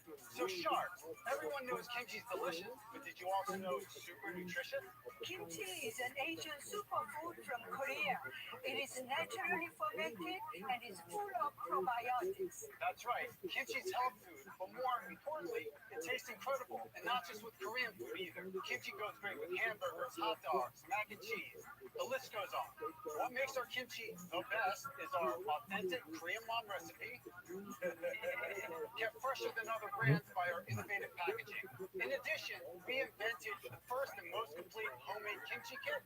What used to take over 3 hours, now you can do in less than 10 minutes because all the grinding, mixing, measuring, juicing, chopping, and shopping is already in the jar. Just like my mom used to make, and it comes out perfect every time. It's a lot easier than you think. So Sharks, who's interested in fermenting some money while augmenting your tummy with Mama O's Premium Kimchi? Good job. I love kimchi. Damien, if you wouldn't mind, as a fellow New Yorker, would you help Mama O make some kimchi on stage using our kit? Absolutely. It will be an honor. 안녕하세요. Hi, Damon. Today, you're going to turn this Mama O's Premium Kimchi kit to Mama O's Premium Kimchi. It's like sex education, but spicier. Please put on this rubber glove. Thank you. Do you normally need rubber gloves during sex education? For kimchi, you start with a head of naka cabbage called pechu in Korean. Alright, I've already cut one and grind overnight. Next, add 1 jar of kimchi paste. Scoop it out with your fingers as much as you can take out. Okay, that's enough. That's enough. Now let's mix. Just gently toss it. Gently, tenderly, lovingly. You turned on, Jamie. That's it. It's ready for fermentation. It is. Some of us enjoy just made fresh kimchi and eat it like salad. Oh, Now we put it in the kimchi jar, and it looks like this. so what is this right here? This is an airlock that makes your kimchi breathe while it's fermenting. It's so amazing. Thank you. I feel so warm and fuzzy now. David, first of all, thank you. Sharks, you have a sample of what we're offering. We have 4 different kimchis, the kimchi paste, and kimchi chili hot sauce, which I didn't even mention in the pitch yet. That those are only just one type. Actually, there are hundreds of types of kimchi, but the one that most people know and familiar with are napa cabbage. We have the original, vegan version, the mild version, The spicy part, that extra super spicy is like, woo! It's really hot. I want to know about you guys. Like, how did you come up with this idea? I needed some kimchi for myself, and I live in New York. My folks live in Maryland, so it's too far to go to Maryland to bum a jar. So I would bring it back in this exact cooler, our family cooler, and back then I would wheel it home on my skateboard. Wow. So I asked my mom to teach me how to make it, and then I was buying some ribs, and the butcher's like, "Oh, you that with some kimchi and rice, you eat like a king." So I said to him, "You know, I sell this stuff." I did, and he said, "I want to start carrying it." Now we are nationwide with Whole Foods. We just got into How much does it cost to make and how much do you sell it for? it costs us $2.65 to make a bag of kimchi, and it retails from $8.99 and up. And the kimchi kit we make for $8.25, and we wholesale for $20. So tell us about your sales. Our top line sales for last year was $850,000. Wow. Nice. Good Okay. job. And what will sales be this year? This year we are projecting $1 million. And how much will you make? 25%. And is the majority of your sales right now coming through Whole Foods, or is there direct to consumer? We do almost zero online sales. We have our own website, but that's not our focus. But we also partner with Williams Sonoma. Have you been in there a long time? Probably about 8 years now. So why are your sales higher? I built this company for $50 at a skateboard. So building it up, I have zero outside investors. I've done everything myself. Everybody asked the question because you've got the distribution. So what's holding you back from being a $2, $3, $5 million company? Because I always thought the way that businesses work is you make money in the business and then you can hire more people instead of getting any You are outside making money. money. I'm assuming you pay yourself, or is that part of the $250? So I don't pay myself. I've invested the money back into the business. Got it. So first of all, you started this with $50 in a skateboard. I'm a mom. I have sons. How does this make you feel, Mama, to see your son build something like this? I am proud of him, but more than anything, I'm thankful that he is an honest, hardworking entrepreneur who is passionate about kimchi and he single-handedly runs the kimchi business. Now, 2 years ago, he met Amy and got married. They're expecting their first baby next month, and Amy has lots of experience in food business. She quit her well-paying job and joined our company. So now we are a dream team at the cusp of fantastic growth. So with your backing, the sky is the For limit. this. Oh, that's really beautiful. Honestly, That's unfair. That $1 million in sales, I look at it and say to myself, we need to educate people about what this is. And I think over time, as people become much more concerned about healthy foods, this is going to fit in that category. The hardest job of this is actually getting people to try it. It's not for me, guys. I'm sorry, man. You guys, one of the hardest things an entrepreneur has to do is determine when to add their first employee. Because you have to give up a little bit of control when you try to go for growth like that. But But after 8 or 9 years, there had to have been an opportunity for you to do this. I just Look at want you this to be man. confident. I think it's going to be Look at this muscles. Look at that. As much as I love you both, and as much as I love kimchi, and I think it's really spot on for the future, it's just not investable for me, and I'm sorry. Thank you. Their story was so inspiring, and Mama, you are one of a kind, truly. But if I'm gonna invest in something, I gotta be able to really stand behind it and sell it. And I'm not a kimchi person. For that reason, I just can't invest in it. David, you're the last shark. Tough one because you've sold a good amount over the years, but why do you feel that you're ready to change the way you've been operating with your family? Why is this the time? We're expecting a baby next month, so that's another mouth to feed. Sharks, please, if I may say something, Mama's Kimchi Company needs money for capital investment and expanding our facility and all that. That's right. But not only money, but your expertise, your direction, your guidance, your support. I would like to have someone to come in and teach us and then lead us to the big market. That's why we are here. I'm on the fence, and I think it's really because of Mama. She's definitely just amazing. I'm gonna have to trust, I think, my gut. I'm not obsessed with the product. I'm just obsessed with the culture of Mama Hole, and I hope I don't regret it. No, you know what? I hope I do regret it. But unfortunately, I'm out. Good luck, guys. Thank you for this opportunity to swim with the sharks. Good luck. Congrats. Do I think the sharks made a mistake? Absolutely. Well, the important thing is that we stay healthy and love each other. That's the most important thing.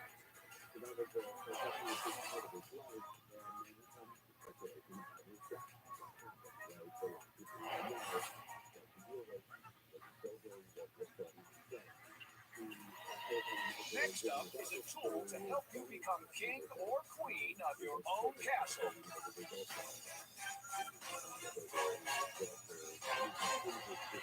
Hello, sharks. My name is Kevin Lane. I'm Lori Lane from New Milford, Connecticut. We are seeking $350,000 for 10% equity in our company, Create a Castle. Everybody loves to vacation at the beach. I know that I could lay in the sun for hours with our daughter. Our son would stay in the water all day if we let him. And if you're anything like my husband here, you like to spend hours and hours and hours ignoring his family building the most elaborate sandcastles. But it's impossible to build a real sandcastle using the traditional fill and flip buckets. The wet sand sticks in the bucket. Even at its best, it just looks boring. That's why we invented Create a Castle, revolutionary split mold sandcastle kits that allow you to build elaborate sand structures in no time at all.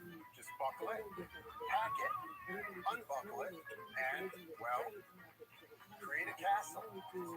Our Pro Kit includes a 10-inch cylinder for the base, a corbel to add a new level of intricacy, a stackable 6-inch piece for additional height, bridge battlement brick form to add to the towers, and a window cutter to etch out elegant windows. Then sit back, relax, and enjoy the admiration of everyone on the beach. So sharks, who wants to create an empire with us, bringing families together one castle at a time with Create a Castle? The cute I have 6 kids. I'm a mom and bonus mom to 6 kids, okay? So we spend a lot of time on the beach, and I love this. Is there anything like this out there? Because I feel like I've seen something similar. Nothing like this. We're unique in the fact that we split, so the molds split in half, but they also are stackable in the right kind of sand. You build that entire castle. Yeah. How long did that take? That took me under 2 hours. Wow. I see a patent. Do you want to tell us about that? Yes, so go ahead. We have 12 patents worldwide. 12. Wow. And does your patent, you believe that protects you against anybody who wants to start splitting their molds open? We have rock coverage. It scales up and down. That's why we're going down into the indoor line now as well. All right, guys, look, this is a very, very seasoned product. It works in the snow. Oh! Thank you, Mr. Howard. So it does. It works year round. We figured that out the first year we did it, and you can stack like crazy. It's Elsa's castle. That's it. That's really cute.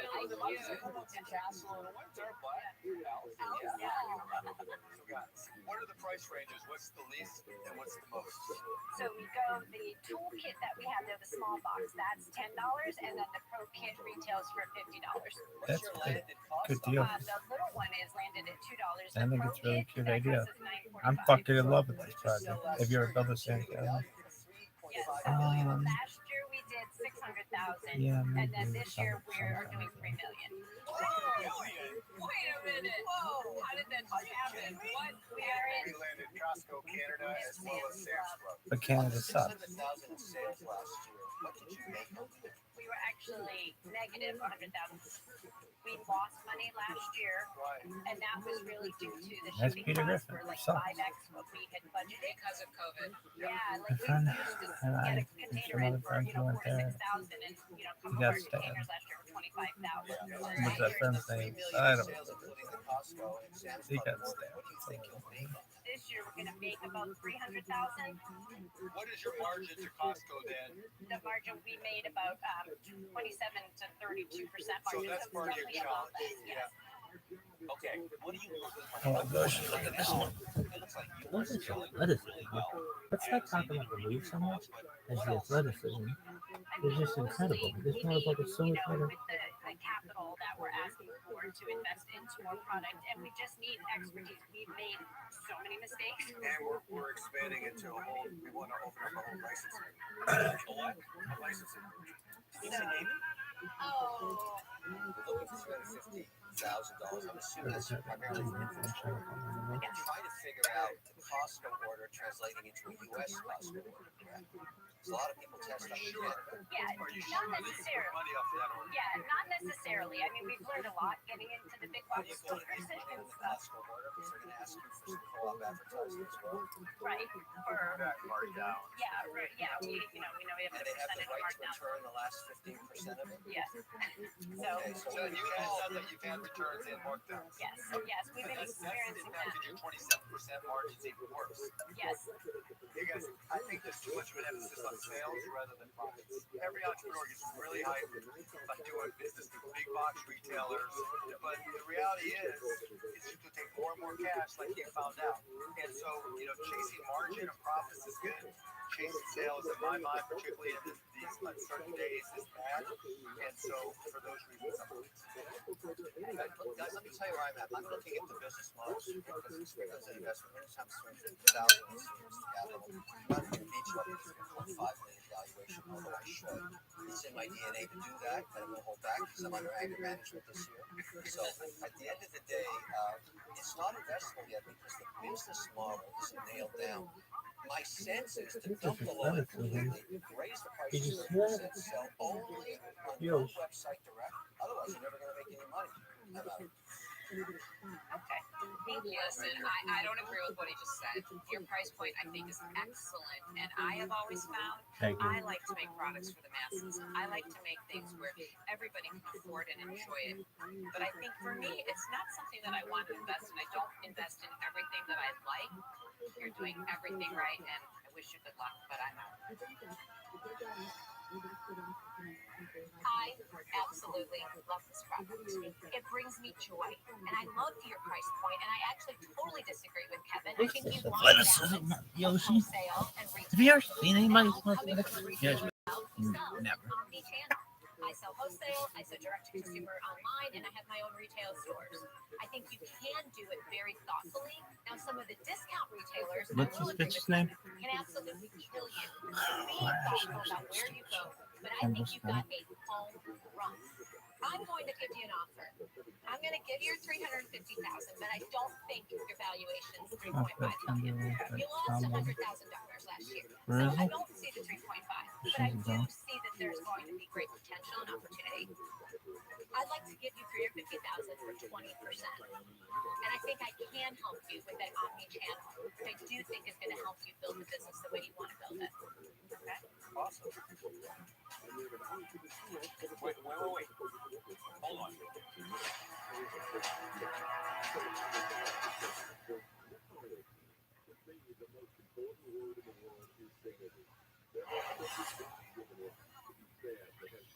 Three sharks are out. Kendra has made an offer of $350,000 for a 20% stake in Kevin and Lori's sandcastle toy. Create a castle. I think I can help you with that omni-channel, which I do think is going to help you build the business the way you want to build it. Wait. Hold on. I like this, but Mark has a valid point. This is going to be your personal decision, right? Do you raise the price, stay online, and net more, or you want to go big? You bring in a shark and you go big. And if you go big, it's a huge cash sum, massive. So I'm only interested in this for the licensing aspect. That's a personal decision, but I will give you the $350,000 for 25%. And the licensing is the key. Look, I disagree with David. I don't think this is just a licensing play, and I don't see why you guys can't be the next big toy manufacturer. So that's what I want to do. I want you to dream big, and I think I can help you get there. Oh, when I say dream big, I'm talking about dream big. Did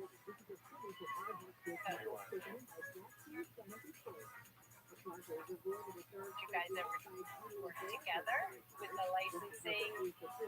I would love to work with him, but in this area, I'm the most successful licensed guy up here. That's my area. And I'm a brand builder. I built my own brand, right, from the ground up out of my extra bedroom. So I'm going to interpret that for you. They said no, they don't want to work together. What do you want to do? You can counter.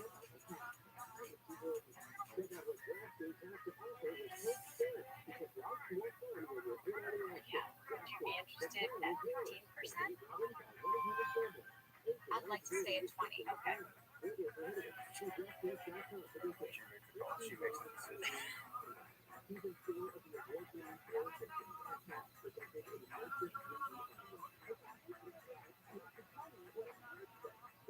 I respect both of you guys, all of you guys, anyways. But I think we're gonna go with Kendra as the 20%. Is she a good partner? No. Why? No one who is not on regularly. I would never do deal with them. I want to say never, but like Mark Cuban did one with A-Rod for that champagne gun, which I still think is tight as fuck. But here's the thing, like half the reason why you want these people is because they're on television every week. Tim just got something out times a year. Frankly, I'd never heard of this company. Like the Skims lady, I don't know what that bitch's name is. She's not on here. But what's it called? Shape Up some shit? That's interesting. Anyway. Who else? Like that fucking Mexican Auschwitz survivor or whatever? Daniel Leibowitz? No one knows what he's doing nowadays. It's like the fact that these people are always up there and they can always be like, yeah, remember Rabbi's product? The spit and suck? That thing kicks ass.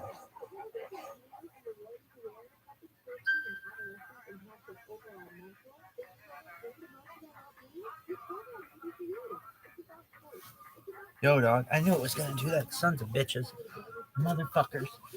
Goddamn douche canoe cocksuckers.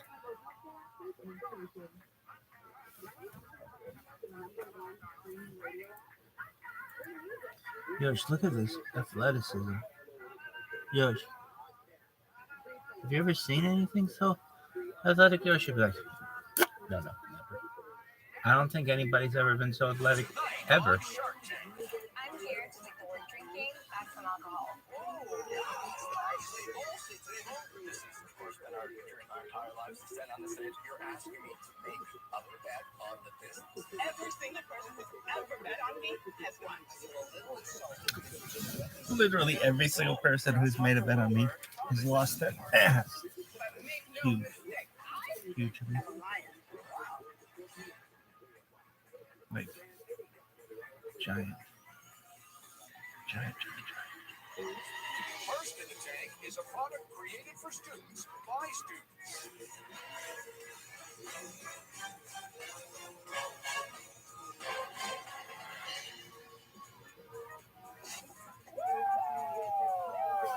Hi, Sharks. My name is Matt Gronberg. And I'm Sam Chasen. We're here today seeking $250,000 for 5% of our company, storage dollars. Oh, guys. So think back to your first year of college. It's the last week of school. You're saying goodbye to all the new friends you just met. And you're up late studying. And you get the text message from mom. Hey, good luck on your last exam tomorrow, sweetie. Are you all set to move out?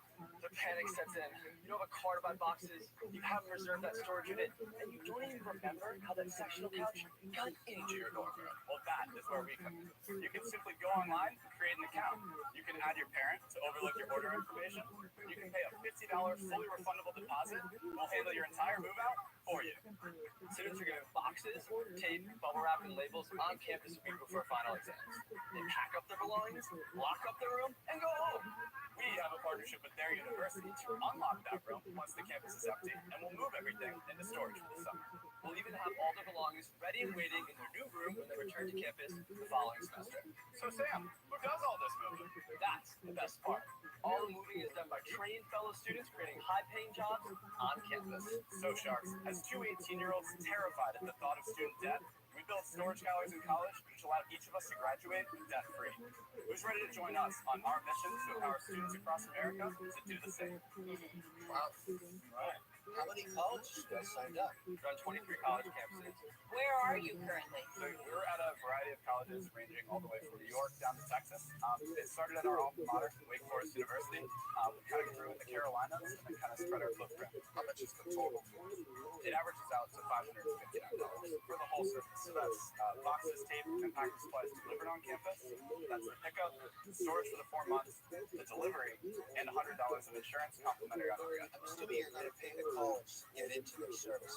So our strategy as a business is we want to partner with colleges to get like their full endorsement and create this total like key access, pack it, lock it, leave it experience. So we'll be $559, that's my revenue. Where are my costs? So our costs are about $199, and that includes all of the boxes, tape, and packing supplies, the labor, the warehousing, everything. We're the only people that I know of doing the full key access system, which they pack it, lock it, and leave it. Nobody else doing key access. Not with the students and the technology. And we have our own custom-built technology, which is what allows us to have the 4.8-star ratings.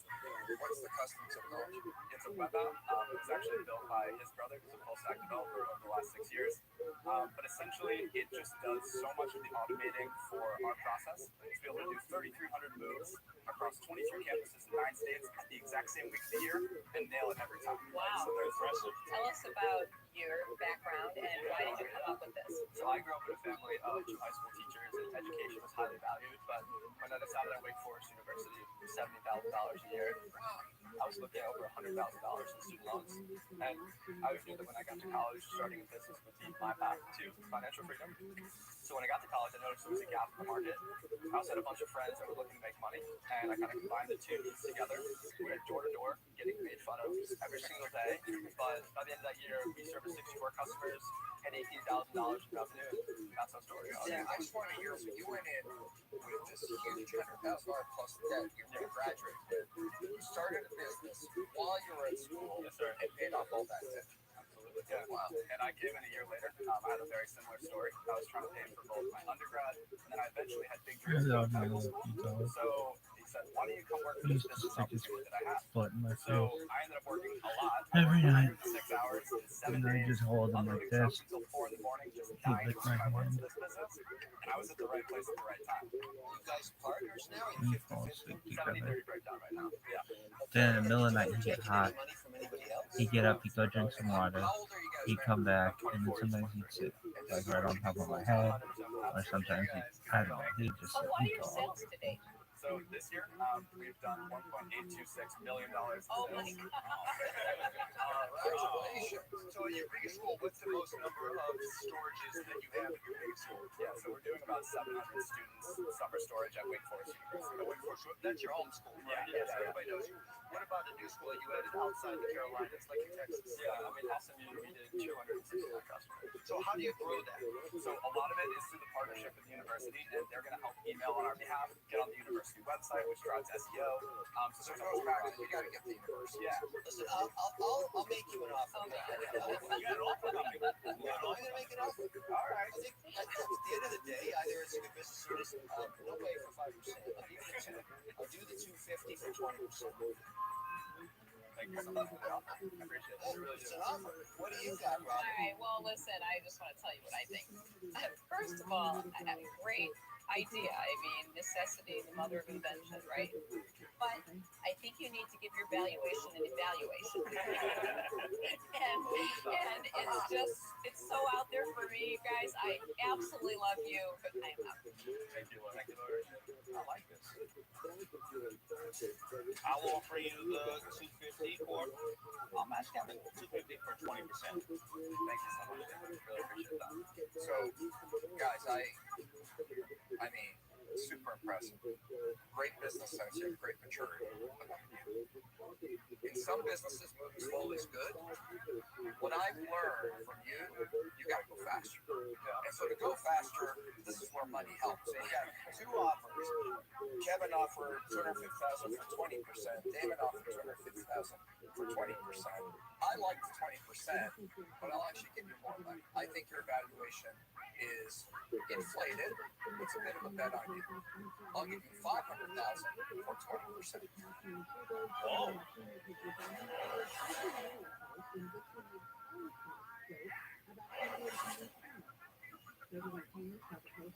One shark is out. Kevin and David have each offered $250,000 for 20% of Matt and Sam's college moving service storage scholars, but Robert has offered to double the money. I'll give you $500,000 for 20%. Whoa! Thank you so much, Robert. That's incredible. You go faster. Guys, I'll sweeten the deal. Robert has $500,000 for 20%. Kevin and I will give you $250 apiece for 40%. Matt, I offered you twice what you were asking. Far better than the other two sharks. What do you want to do? I mean, I think at this point, like, this is, of course, been our dream our entire lives to stand on the stage, and I wouldn't want to not hear from every shark. I think that's an absolutely incredible offer. I'm just wondering if there's everyone Mark, what are you going to do? Oh, there is another shark. So I'll make you guys an offer. Congrats for getting all these offers. I'll make it to $250K. But I want 12%. And the reason I'm asking for a little higher valuation than Robert, you still get to keep most of your equity, so, you know, they don't blame me. But, I mean, I've got a platform. And, you know, there's schools that I have connections to. And if I get out there starting to talk about it, maybe they won't all be partner schools, but the phone's going to ring for you to open up new schools. Right? And so that's the value that I can bring. Yeah, and I know, thank you so much for that offer. I know college debt is a big thing to you. Yeah, you've been very outspoken about it. Yeah, for sure. I think that's really all right. Have 4 offers. What do you want to do?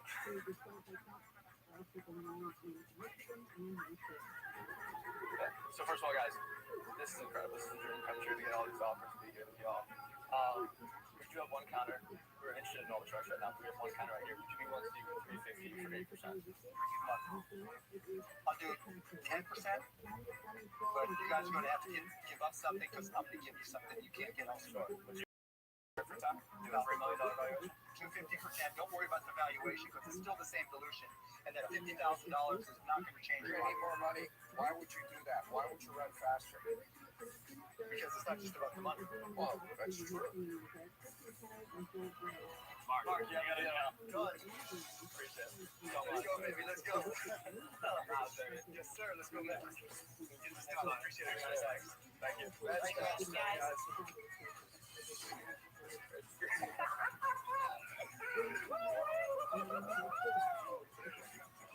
Mark, it was the deal that we were looking for, and we're just we came each right now. We keep wanting him. He's super passionate about our mission of eliminating college debt. He's going to give people the opportunity to be able to do this, to create jobs on college campuses. And I know that he's going to be the right partner to put some weight behind this. We're really excited. What was your deal? $250K for 10%. You cut their value in half. Sometimes when we negotiate a really good deal for us, the pressure's on us to deliver. Yeah, of course.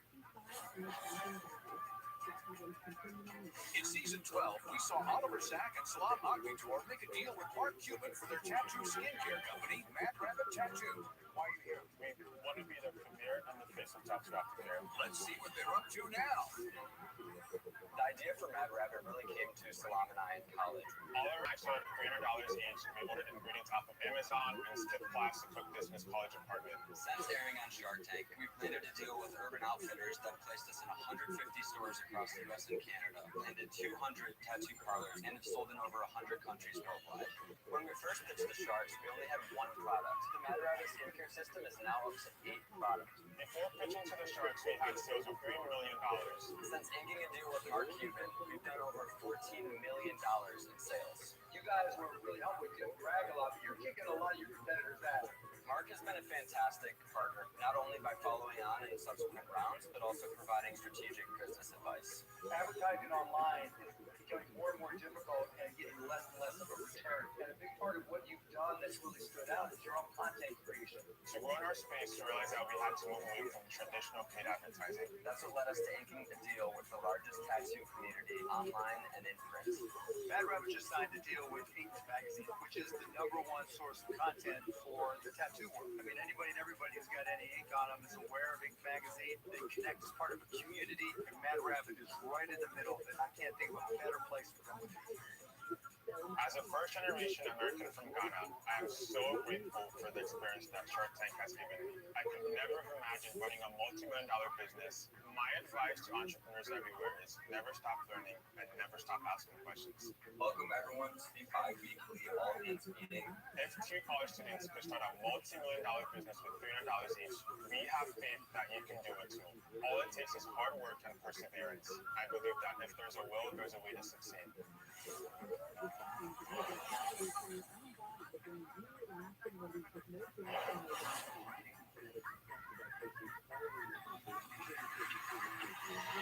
Next in the tank is a stylish alternative to boozy beverages.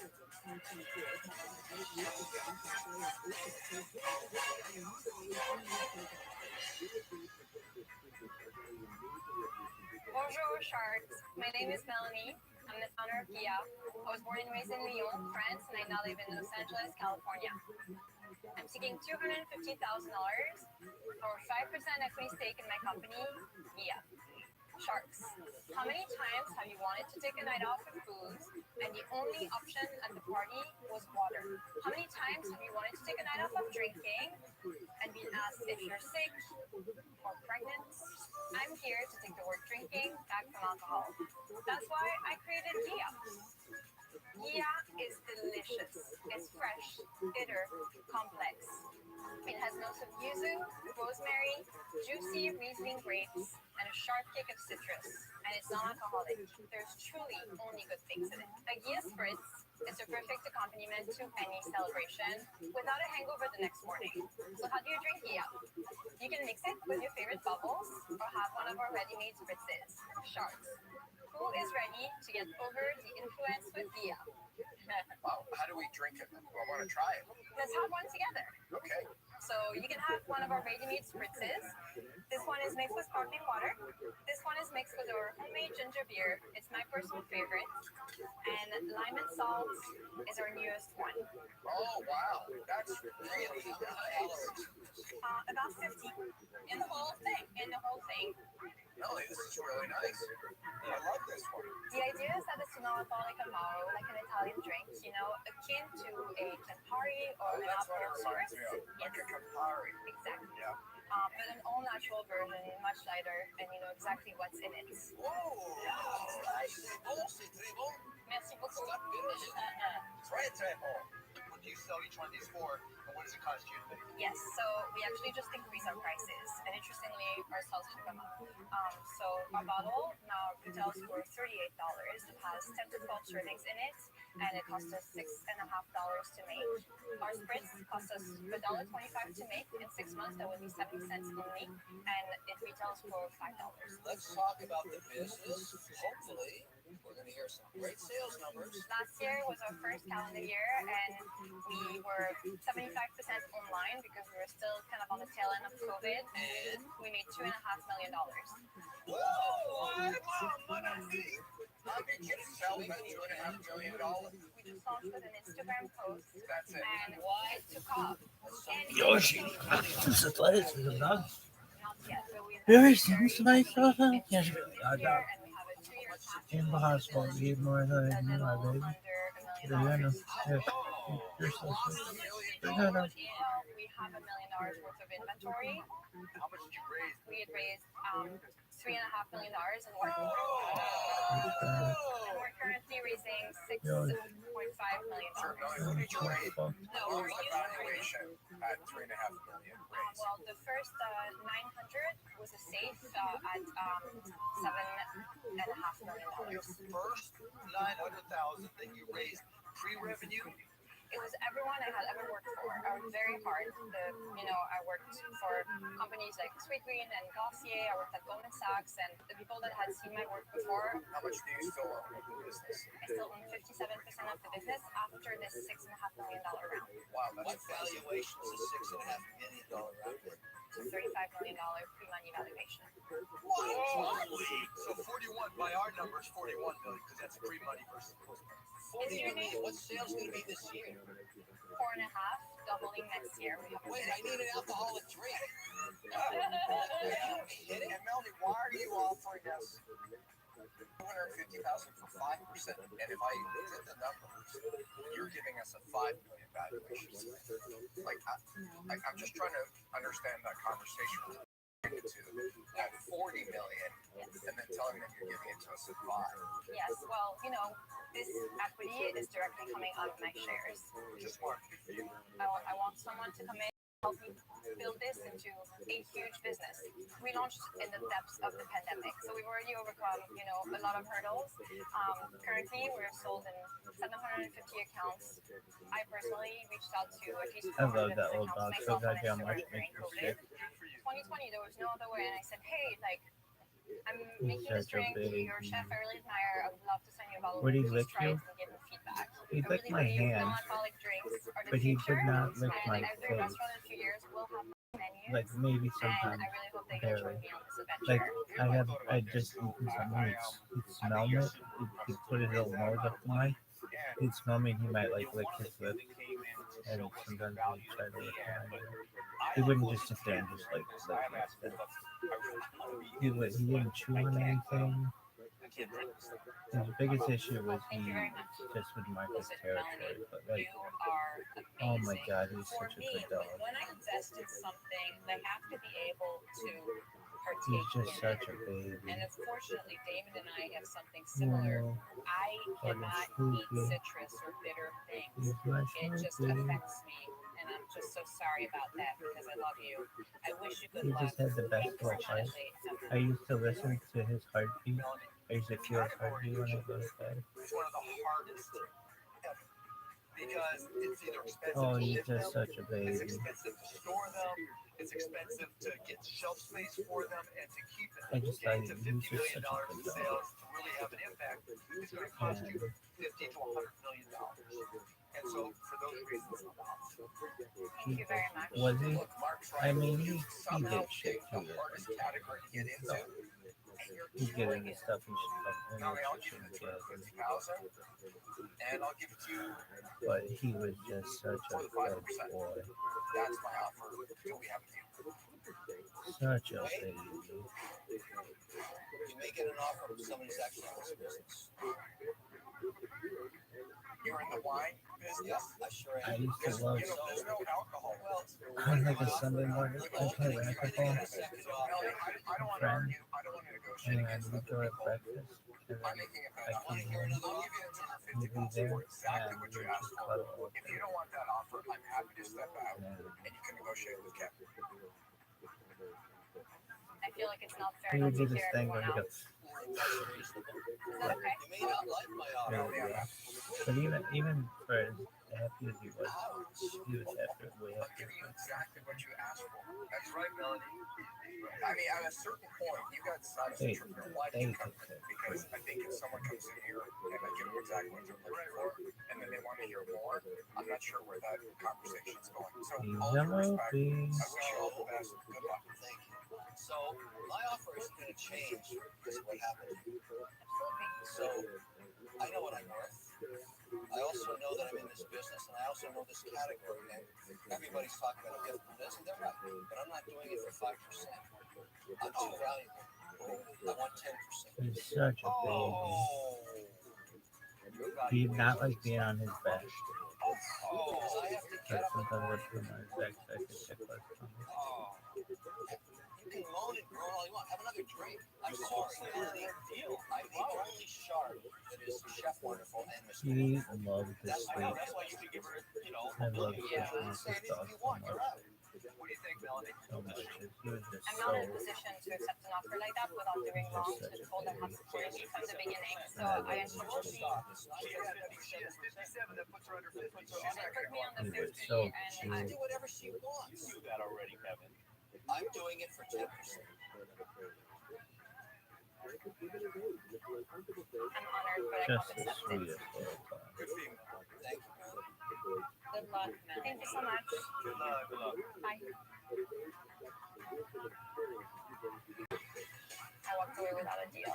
I feel like it was fair to hear everyone out, and I took the risk. And I don't know if Robert will regret backing out of that offer, but I hope he lets other people speak in the future.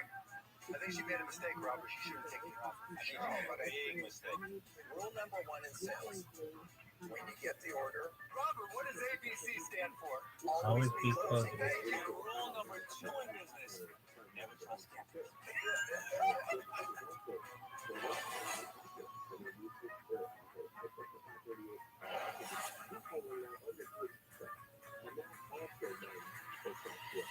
Next up is a vibrant art form He from the eats so much he entrepreneur's burps. homeland. Sometimes he fart right in my face. Lucky you turn around and look at him. My name is Shark. Really, yeah. My name is Sophie. I live in St. Louis, Missouri, but I'm originally from Senegal, West Africa. I'm here seeking $500,000 in exchange for 10% of my company. I was born into the Wolof tribe, and in the Wolof tribe, weaving is passed down generationally, from grandmothers to mothers to daughters to granddaughters. Senegal is full of joy, color, laughter, and life.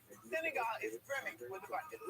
Oh, what a sweet dog. I was shocked He to learn yawned. that many people's That's a perception big of yawn. Africa was so interwoven with poverty. This was such a stark contrast from the place that I grew up. I wanted to weave my heritage into an art form that told the true story of African craftsmanship. That's why I created Expedition Sub-Sahara. Our beautiful vibrant baskets are made by artisans in Senegal, all by hand and with love. I love Our that mission dog so is to goddamn inject much. joy, color, and culture into every home with our handcrafted storage and home decor solutions. And with Expedition Sub-Sahara, I'm dedicated to giving back to the very community that raised me. Now I know that I'm standing among sharks, but make no mistake, I am a lion. I would sometimes have girls over and they'd be sleeping in my bed. And for as much fun as they were, I'd still want to Sharks in cuddle front them. of me, you'll find your very own Expedition Sub-Sahara basket, so that you too can add some color. So we do a thing, baby here. So tell us about, is there a purpose for each one? Because we have 3 different shapes here. Yeah, we've taken our traditional You a craftsmanship big and we spoon? made Yeah, but I can modern definitely eat a vessels. little spoon. This big one, for example, is actually our best seller, and it's used mostly for a hamper. Like he said, just a little They're there. all hand woven. That's what I call my baby bear. Yes. And what's it made out of? Like, it reminds me of lanyards. So they're actually made from sweet grass, elephant grass, grasses, and then all the color you see majority is from recycled plastics. Yes. And what does it cost? How much would this particular one cost? That one will probably cost fully landed $80, and we sell it for $50. How do you sell it? Do you sell it online? Do you sell it through retail? Or tell us about your sales? We sell 95% online. Our total sales to date is $900,000. You never shed it ever. $900,000. Not expecting that. You never shed it Actually, lifetime we made $3.6 ever. I million. can't ever remember a single bite of Did you do it. last year, Sophia? Lifetime. Last year we did 1.6 million. You are selling a lot of baskets. Sophie just did 1.6 million. What did you make on that? What So our gross profits was over $1 million. Wow. What are your margins? Never About ever selling shit. 60%. Yeah. So what's your overhead? Do you like not spend any money on anything? So that's our gross profit. So I reinvested into the company quite a bit. So gross profits was $1 million. What was your net profit? How much? $75,000. $75,000. Okay. Such a little kid. So let me I take love you when back. you run up. Actually, You in go 2019, eat we and only drink did water. $75,000. You lap his water. When the And then you pandemic go hit, people jump weren't up in the buying bed. baskets. So Go March right here. 2020, we You made face the door $4,000 in sales. like a dog, And I thought about $5 closing the business because I couldn't You sustain it. burp and Then my March hand falls.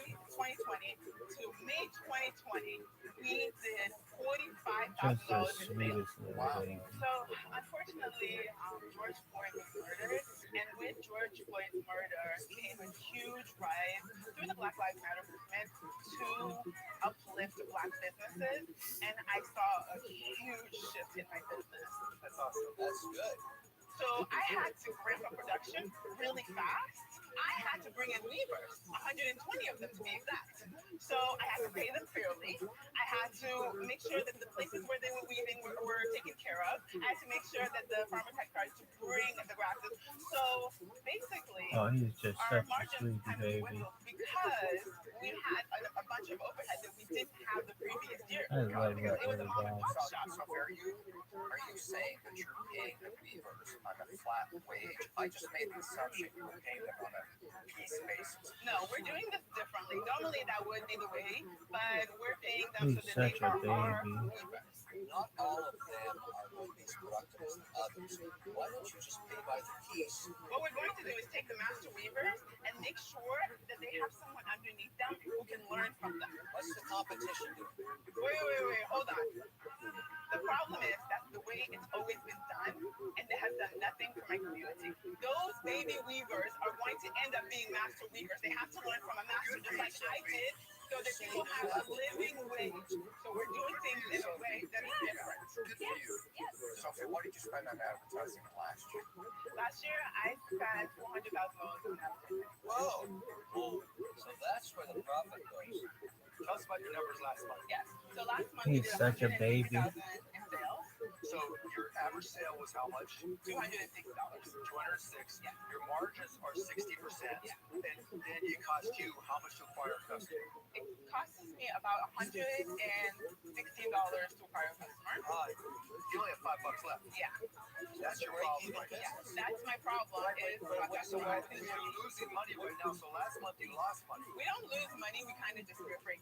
Where do you see the scalability now that you've set up these systems and people in place? These are all online. Right now, it is harder and harder to acquire customers the way that we're doing it. So what I need to do is get these baskets to the masses through retail. Oh, you want to go retail? Now you want to go to retail? For every customer you acquire, you actually lose money. And I think that's a big problem. I don't like retail for this because it's going to tie up a ton of capital and inventory. I'm sorry, it's not a business for me. I'm out. Thank you, Kevin. I love your mission and what you're doing. I think your valuation, I never talk valuation, but the valuation for me is a little easier than you're figuring so much out. So I wish you good luck, but I'm sorry. He's such a Thank baby. you. Sophie, you're in a difficult spot. But Mark, before you say anything, I started this business with $500. $500 to $3.6 million. I've never had a loan. I've never had any sort of debt, period. I took that $500 and I just turned it and I turned it and I turned it. Imagine what I could do. Imagine with a shark by my side. I think you operate better as a sole proprietorship where you don't have investors because you have complete flexibility. And coming in asking for $500,000 makes it really difficult to say, okay, I know exactly how I'm going to get a return.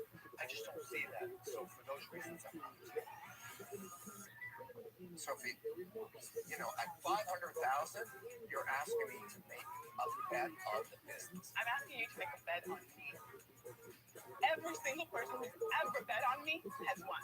And I promise you, you will never have somebody who's worked as hard as I can. I don't sleep. I run the ads. I pack the boxes. I still leave when I need to. I will work like a lion. I promise you. Bet on me. There's a difference between me betting on you, because I'm willing to do that. Betting on Sophie, I'm in, baby. I'm in all day long.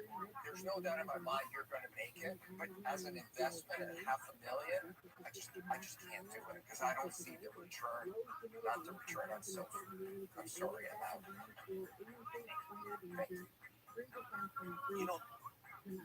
You said something that most people don't realize. The only people in history who've ever changed the world are the people who never accepted somebody saying that's the way it's always been done.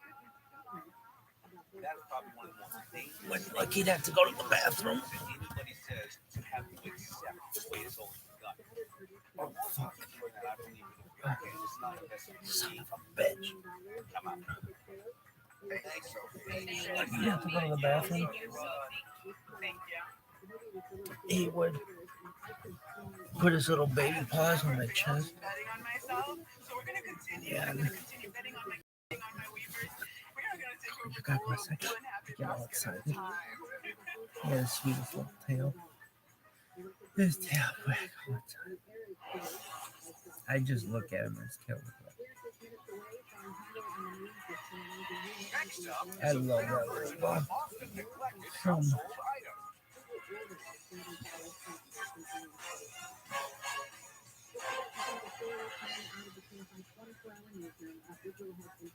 Hi, Sharks. My name is Winston Mock, and I'm the founder of Whoosh. I'm seeking $500,000 for 10% in my company.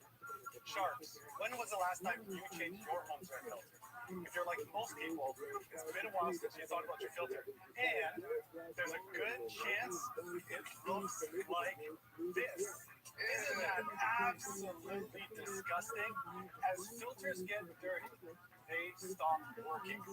And when this doesn't catch, you and your loved ones are breathing in. This includes pollen, pet dander, mold, smoke, bacteria, and even COVID. And that's why I created Whoosh, a better air filter that's smart enough to know when it needs to be changed. Let me show you how it works. The smart air filter is made of two parts, a filter and a reusable frame. The filter is made from the highest quality materials and is placed inside the frame.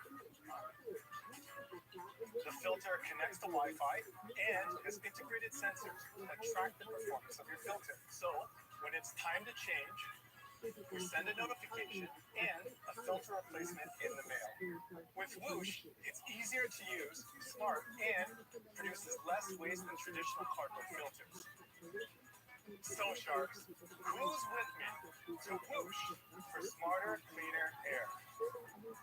There's no intelligence to this. No, there's smarts in it. There's electronics built in. We have integrated sensors that connect the Wi-Fi. It actually checks to see, it looks at the airflow, and we actually measure the performance of your filter. So we can see when it's time to be changed. So you designed a better mousetrap. And what made you come up with this idea? Why a filter? So it was the wildfires in California that 2019, my partner, she came to me and said, we got to be worried, like, should we get a purifier? Should we get some stuff? And I said, well, yeah, for sure. I'm kind of frugal, so I really wanted to make one. So I went on YouTube and learned how to make one from a box fan and a filter. And when I ordered the filter, it was $25 to ship. and it's a high quality filter. But I was sitting there going, man, why is this so expensive? So half of that cost is like shipping. So I thought to myself, wouldn't it be cool if like I could change this and ship it for a lot less? So are you a tech guy, a software guy? What's your background? Pre this, I grew up in Canada, and so Canada sucks. I took the opportunity to move to the US. I joined Google as a product manager. Have you left Google? I've left Google. Wow, Last year. doing this full time? I've been doing this full time for over a year now. Let's go in a different direction for a second. $500,000 for 10% includes a $5 million valuation. Yes. I think the product has merit. Please tell me you have sales. So we are pre-revenue. Let me see if I can save myself here. We raised $62,000 2 months ago. And what's most important is last month we signed our first partnership with Emerson, the Sensi Smart Thermostat. This is a Fortune 200, 130-year-old HVAC giant, and they're huge. And so I'll tell you what they see. How does it work? The partnership is they want to bundle our product with their smart thermostat. Now that's interesting. What's your unique selling proposition on this? You ultimately know exactly when you need to change your filter. What's really important is we have an add-on for the growing number of homes that are moving towards smart thermostats. We have an integration that transforms your home's HVAC or the heating and cooling unit into a smart air purifier. How does it do that?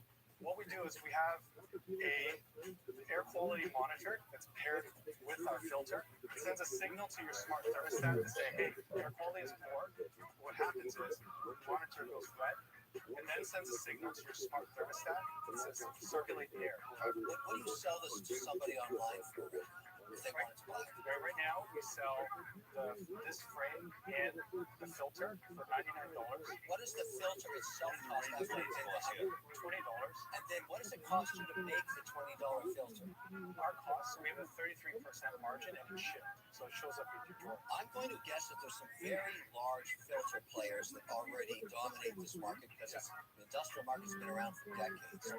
Now, what stops them from just doing the same thing to the existing multi-billion-dollar business they have and crushing you like the filter roach you are? I know, I must look like a filter roach, but I'll tell you something. This is a great question. You have patents. We have patents. They're patent. The biggest filter manufacturers, I would say, have reached out. They've deemed us non-competitive, and they are now willing to give us their brand, technology, and manufacturing to make our filters. So is that a licensing deal you're going to do with them? This is licensing. You've come to the right place. Grasshopper will learn from roach to grasshopper. I can learn more. Listen, I've heard enough. I'm going to make you an offer. You're my favorite filter roach. I'll give you the $500,000 on 12.5%. But wait, there's more. I want 50 cents royalty on every filter. When does the royalty end? Never. Well, maybe when you and I are both dead. But wait, there's more. Maybe not. But wait, there's more. I thank you for the offer. I think what's really important is right now we're a startup growing, and so let's say there isn't enough in the value proposition for you. And I'll tell you why. It's really easy to change a filter. People aren't doing it. I'm not sure this is going to compel you to do it. Let me see if I can rope you in with the... Well, I think you got an offer here from Mr. O'Leary, so I'm not your guy for this one. Wish you all the best. Wish your way. Bye now. I really believe that I can add any value to you. I think you're open to good start with a good product, so I'm happy. Winston, I think you're amazing and incredibly brilliant. Unfortunately, I haven't heard enough for me to gauge what's going to happen with your pets because I have some doubts. I'm not going to invest. I'm sorry, I'm out. I like the product, like you. I like the goal. I like the mission, right? The problem is this is hard to sell. You would have to spend a boatload of money on marketing. Even if you partner with the big companies, even if they use all their outlets, it's still going to be a hard sale. And so for those reasons, I'm out. Terry, let me ask you something. With all of us out for various reasons, where are you finding the value?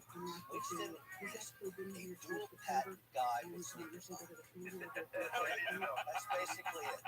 You have a really tough negotiation ahead with these behemoths. You remind me of Benji law. We have to get two law companies competing with each other. My team worked on it for over a year. It was a tremendous amount of work. Now, unfortunately, I'm not doing it for 12 and a half. I want 15%.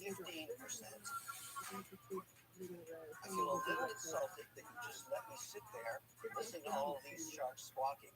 And I want 50 cents in perpetuity on each filter. There is Kevin with another blood-sucking eye. The perpetuity is obviously a I love that word. That's eating cash flow. It's a big risk. Either I'm going to make a lot of money or I'm going to lose 500,000.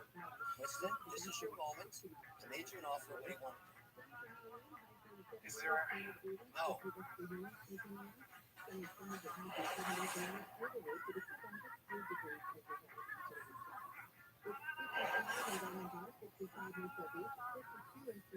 4 sharks are out. Kevin has made an offer of $500,000 for a 15% stake, plus a royalty of 50 cents in perpetuity for Winston's smart hair filling company, Whoosh. But Winston is having trouble with the royalty. I swear to you, if you don't take this deal, I won't even know what Whoosh is. 50 cents on every filter for perpetuity. You don't have to do it, Winston. You do not have to do it. If Mark can't believe counter all you want, you do not believe Mark. I believe that's the fastest way to go out of business. It's not going to go out of business because Mr. Wonderful is helping the business grow. Exactly. The perpetuity just blocks me out, and I think in the long term. You're exactly right. You know what's going to happen in 36 months? We're going to be sitting together just like we were. You can make the counter. Can we work with the equity? Once we have a stake of the company? It's so binary. It's such a small piece of the company.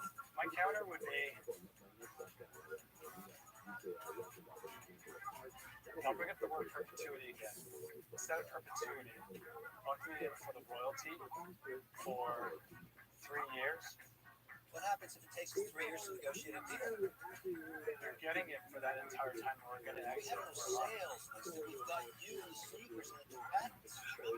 Behemoth player is going to buy me out. They're not going to let me keep the 50 cents. It's the only deal I'm going to do. It's time for you to make a decision. I'll do the royalty, but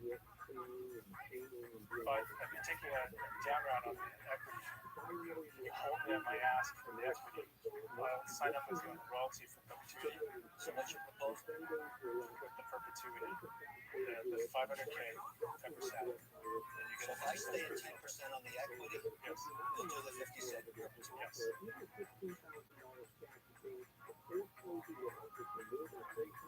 Done. Yes. Wow. Great deal. Okay. It's been fantastic. Let's have some fun. Good luck. You guys have been a dream come true. Good luck. Wow. I feel amazing, and I'm so happy. Mr. Wonderful called me the filter roach. Now I'm the filter grasshopper, and now I'm going to learn from the master.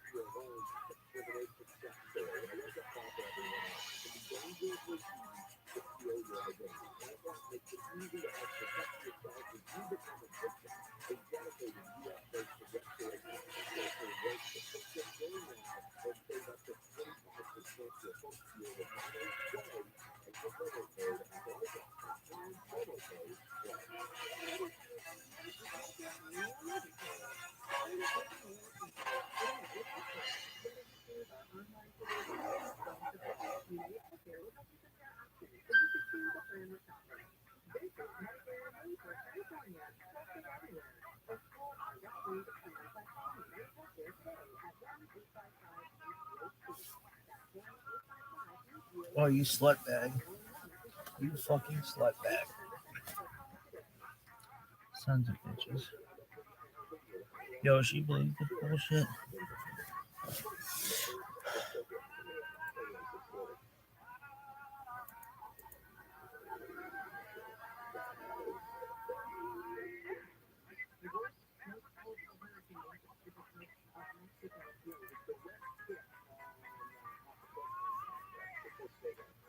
Tonight, Emma Green, founder and CEO of smash hit apparel brand Good American and founder of Skims, returns to the tank. Guys, you are speaking my language 100%. We want to service an audience that has been overlooked for years. You're allowed to make a mess. allow you to turn any place into a napping space. I was awarded one of Oprah's favorite things. Are you making any money? No, I have lost a fortune this year. Oh, yeah, honest, I love it. Put it on TikTok and went viral. I just don't get it. Why are people buying things? Why not? I like it. It broke my heart what you did. I wept like a baby. Yo, Don. That was sick. Let's go energetic for fun. This is our motto. Let's go. Let's do it. I'm so excited. First in the tank is a way to get just as cozy as the world's best nappers.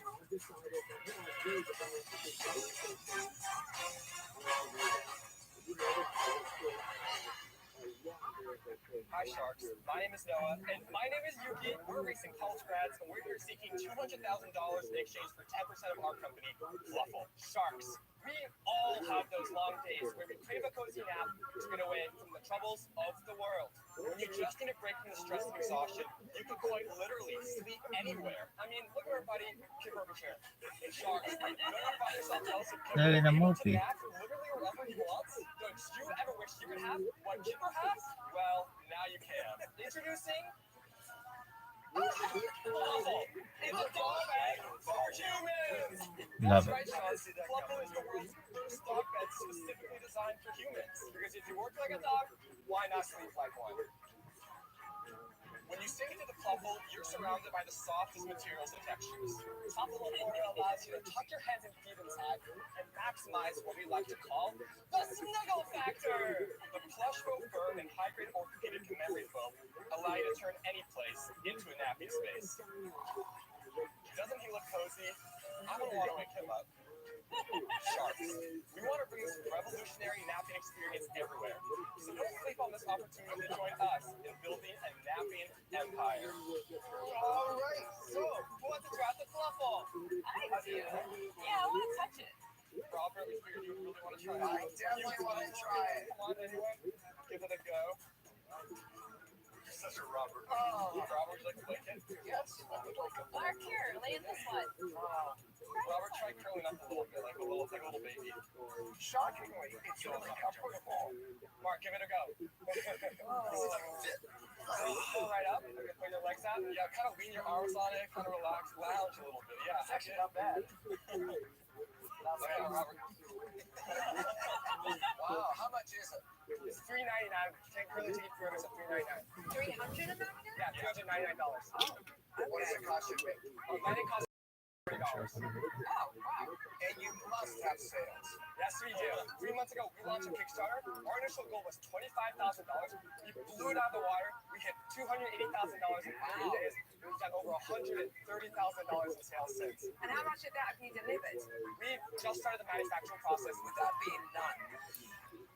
So throughout our prototyping process, we've tested our versions with about 50 different beta testers, and they all absolutely loved it. Well, I'm curious, did you used to lay in like a really big, oversized dog bed or something? Yeah, so during my time at school, I worked as a barista at a local college coffee shop where there lived a great dane. And so one day during a long shift, I was looking at this dog napping really comfortably in its bed, and I found myself kind of jealous. Like, man, why can't that be me right now? And then I had an idea. Dog beds for humans.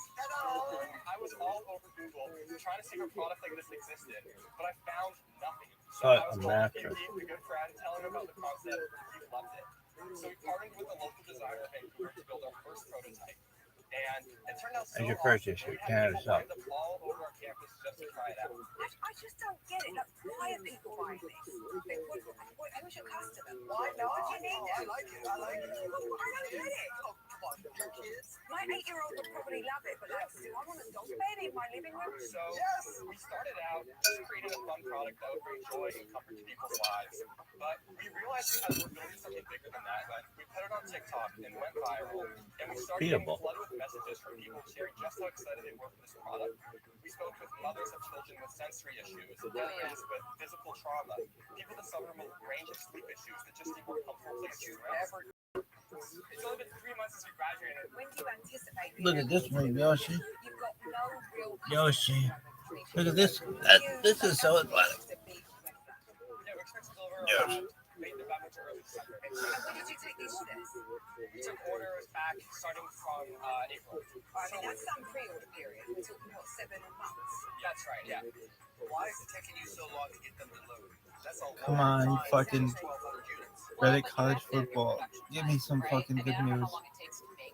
Come on, tell me that there's a gambling scandal. Yeah, so the 1,200 units takes about 2 months to make and 2 months to ship out. So we're looking to reduce our lead time, but this is our first go at it. Okay, guys, look, I think it's a crazy idea. That's why I like it.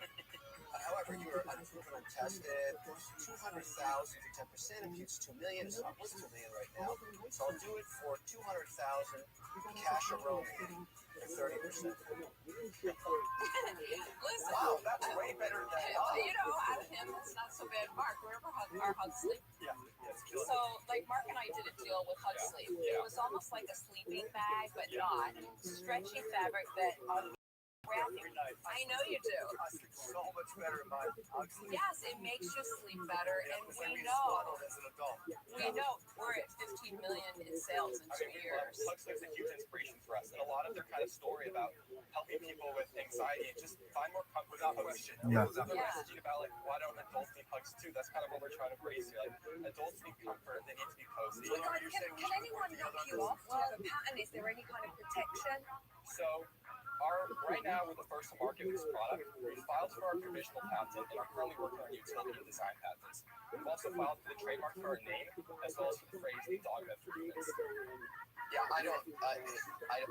It's a dog bed for humans. I don't see it. It's not for me. Thank you, Robert.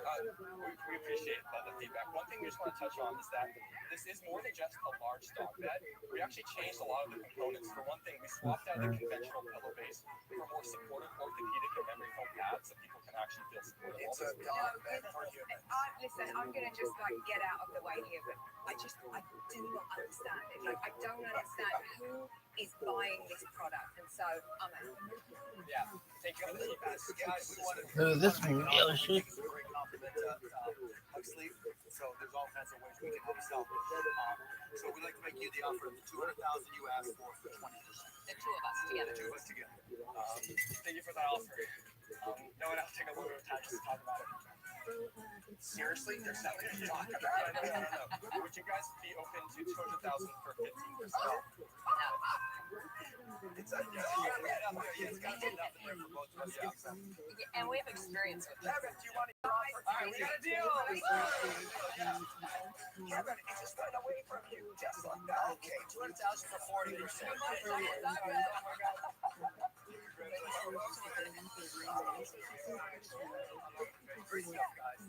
Yeah, I can finger that bitch.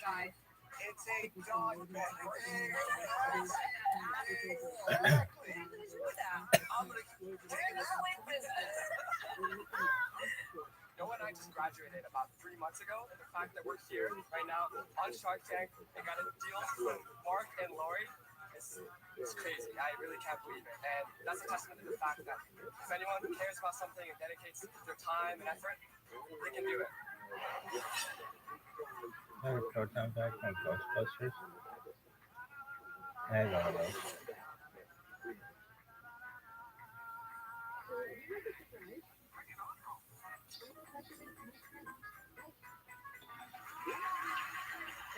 Next up is a company who wants to make everyone in the wedding party feel as pretty as the bride. 613.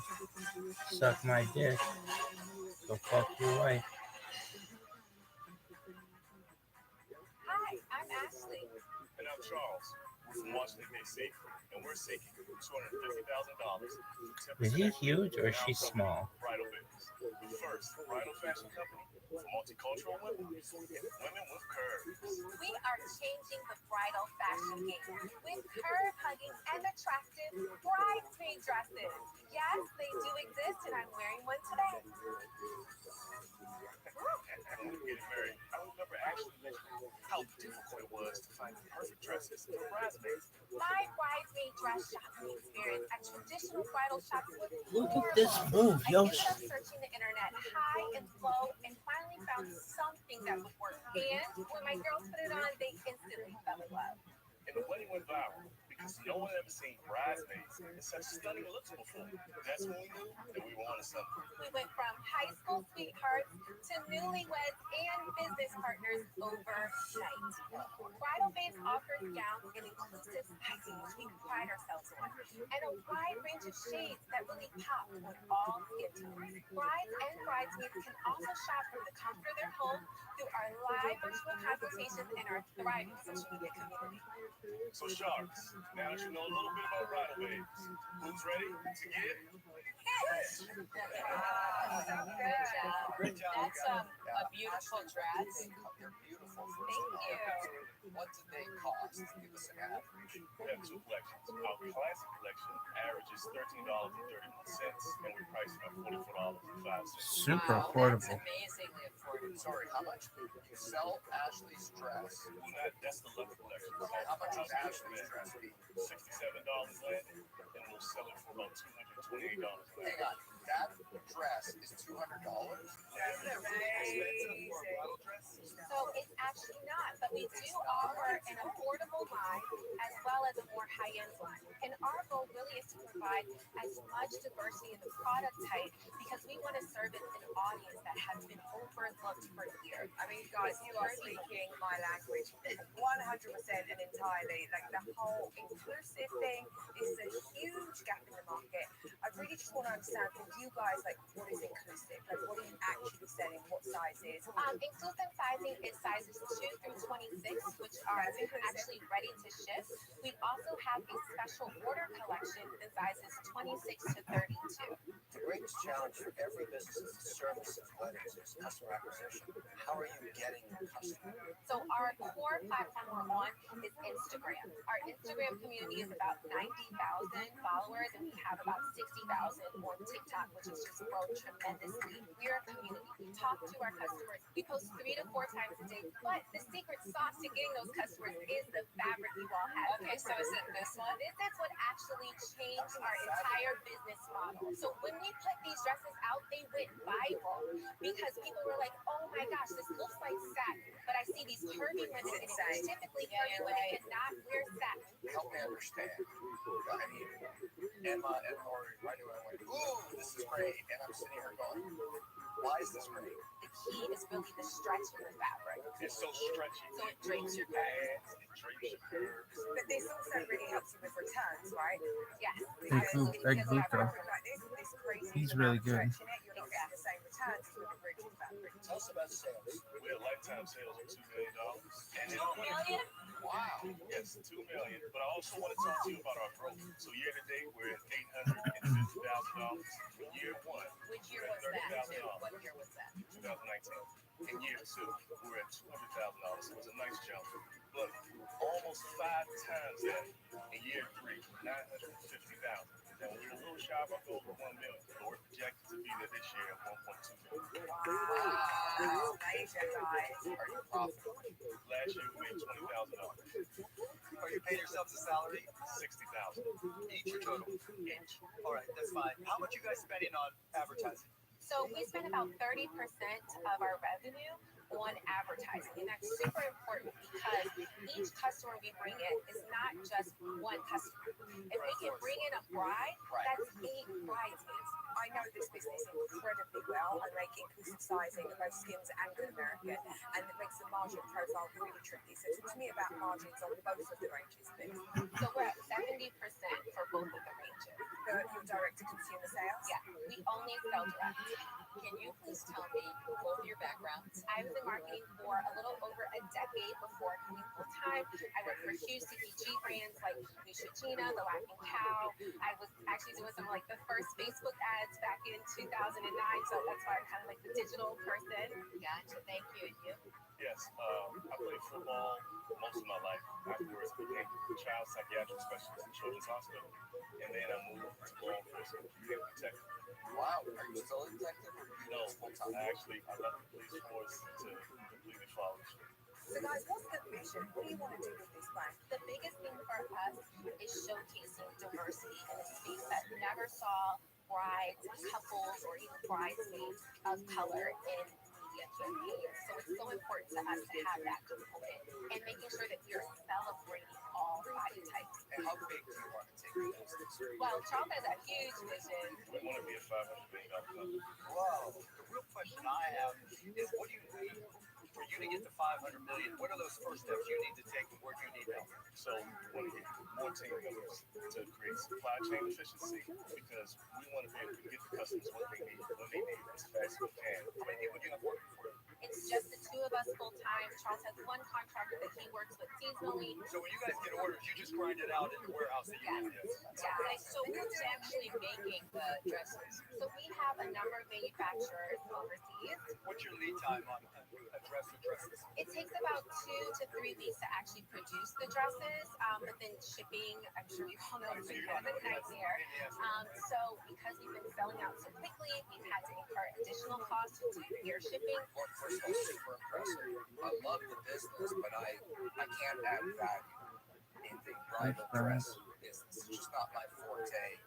Thank you for coming, but I'm very impressed. I'm in this space. I don't know if you know your customer acquisition cost yet. It's one of the highest in the fashion business. It's capturing the bride, which is making a purchase decision. Yeah. I wish you the best, but it's not for me. Thank you. Listen, I love the fact that you've managed to stay out of the trap of the kind of traditional wedding business, because it's my belief that any brand that's going to scale and do really well now has to be rooted in some kind of community. It's the only way that we can keep advertising costs down and keep that word of mouth going and keep customers excited. There's so much promise in this business. So I definitely would love to give you guys an offer. I think that your valuation is a little sick. So you came in asking for 250 for 10%, and I will happily give you guys 250, but I want 25% of the business. Your valuation just got crushed.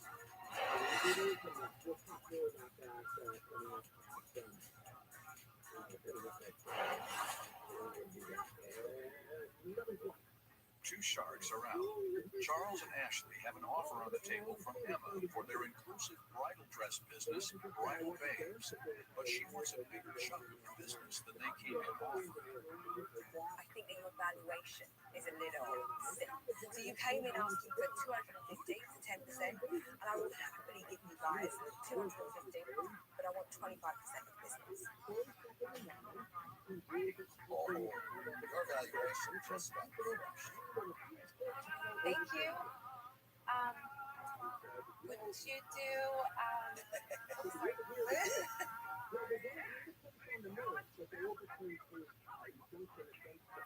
How about 17.5? Make it 20% and you got yourself a deal. We got a deal. I would not do a deal with her. Why? If you're gonna go on here, it's like, lady, you're not on here all the time. No one knows who the fuck you are. Honestly, I'm quite underwhelmed by you. You made a company because the Kardashians like you, basically.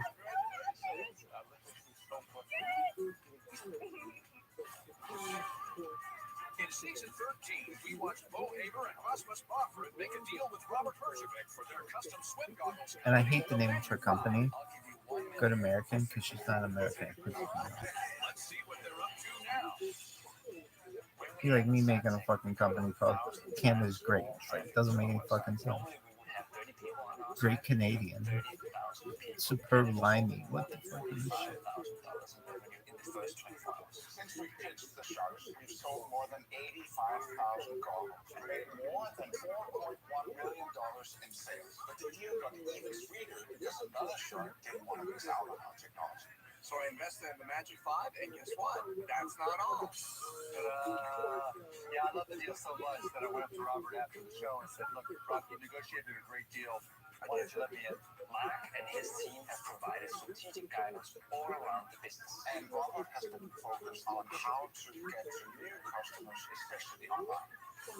With the success of our swimming goggles, we are now moving into other product areas. Virtual reality headsets are very uncomfortable, so we've taken our technology and enabled a custom-fit facial interface. This will make the headset much more comfortable to wear, and you can wear your headset for a longer time. We've also secured a partnership with Canyon Bicycles. Canyon will be using our customizing technology That will enable the biker to control the bike better and at the same time be more comfortable. My advice for an entrepreneur is ask yourself the difficult question: do you really solve a problem? And do you solve it in a way that makes sense for the customer? These guys, when you talk to them, they're all in. It's all they think about: how to make swimmers better, how to make dogs better. They're very single-minded and very focused, and that's just a great trait. You got to live and breathe your product and your company. And they certainly do. And they do. Yeah.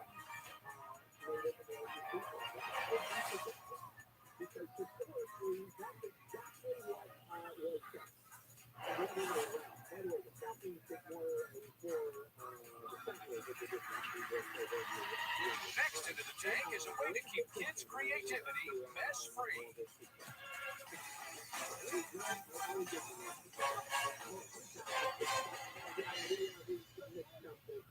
Hi, Sharks. My name is Amy Linebaugh. This mom can get it.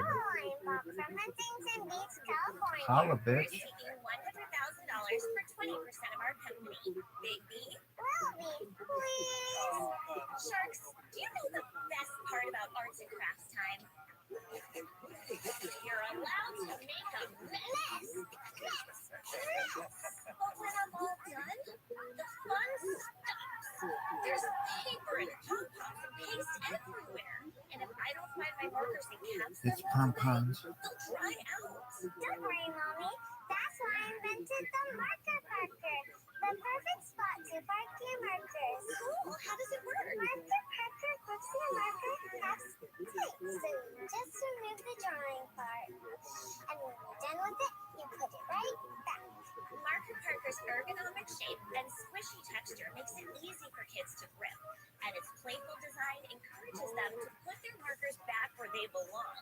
So, no more markers rolling onto the floor. No more lost marker caps. No more dried out markers. It's a great And when a idea. marker does run out of ink, the grown-up just wiggles out the cap and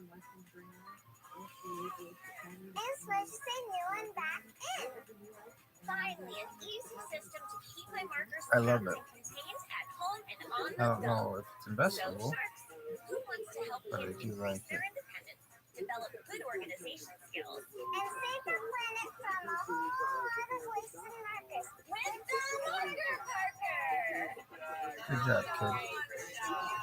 Amazing! Marlo, did you make these drawings? Yeah, and those words on top are something you once said. You did a great job. Marlo, I just found something out here. I learned I'm bald. Oh, really? Marlo, how old are you? 7.5. You're 7.5? Wow. Get the fuck out of here. Your marker parker? Yes, I do. So what you're selling is what the markers are in, or the whole set? What do you make? The marker. I mean the base. Yes, okay, so it's a holder. Do these work for any pens? Like you can put whatever markers you want inside? That SKU works for broad tip markers, but actually, with our current run that's going on right now, we decided to make a little modification in order to make it fit for fine tip markers as well.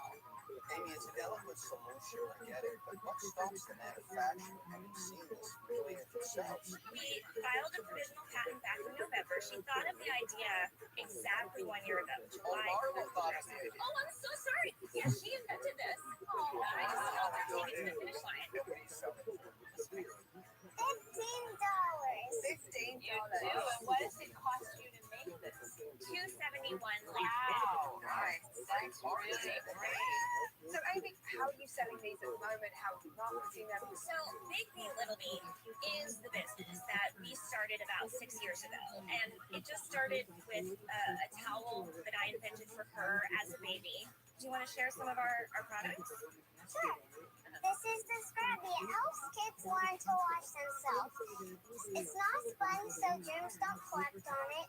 And it has a solid handle and soft bristles. Oh, great idea. Marlo, and do you make the straw too?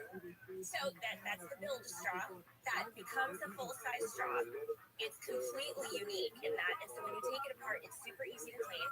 So, Amy, obviously you have a lot of products in the company. Like, what's what's your hero product? What are you selling and how much are you selling? Okay, so our hero product has been that little silicone scrubber. So last year, we did $230,000 worth of sales. Of the scrubber. You know, of the whole business, but the scrubber was, you know, is our main product. And that's with like 80%. Oh, wow. Yeah, but that's losing all inventory in the second half. It has been unbelievably difficult with quality issues, manufacturing, supply chain. On your sales last year, did you make a profit? Did you lose money? So we grossed $97,000 and we were profitable $2,200 through it all. So not only did we survive, but we made $2,000. Please don't ask me about this year. Please don't ask me. Please don't. I'm kidding. I will address that. So this year to date, $110,000. We did not have scrubbies in the past. Are you making any money on that $110,000? No, I have lost a fortune this year. So right now, I'm down $77,000, and here's why. Here's why. When my daughter came to me with this product idea this time last year, this was not in the pipeline. We have another product back here that already was. The train was moving on that product. But I was raised by parents who reached for the stars, follow your dreams, providing me with every resource they could possibly pull together to help me invent, because that's what I love. I had a fear of numbers and it stopped me from starting a business for a very long time, but they supported me, and so I support her. And when she had this idea, I asked her, I said, this is brilliant, do you want to make this for other children? And she said yes. I found the money. I've invested so far $100,000 of my own money. If you ask me in 2 weeks from now, I'll tell you I invested $166,000 of my own money. Where do these people get this money? I've never even seen $166,000 in my family. Oh yeah, we want to put together this straw. However, telling me about fear of numbers, that's not a good story. As an investor, what I look for is an opportunity to take my capital and pour it on Look at this mode. business model. Yoshi, show everybody how to selfie, Rabbi. Oh my God, over here. Hey, everyone. I'm so baby.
Look at this just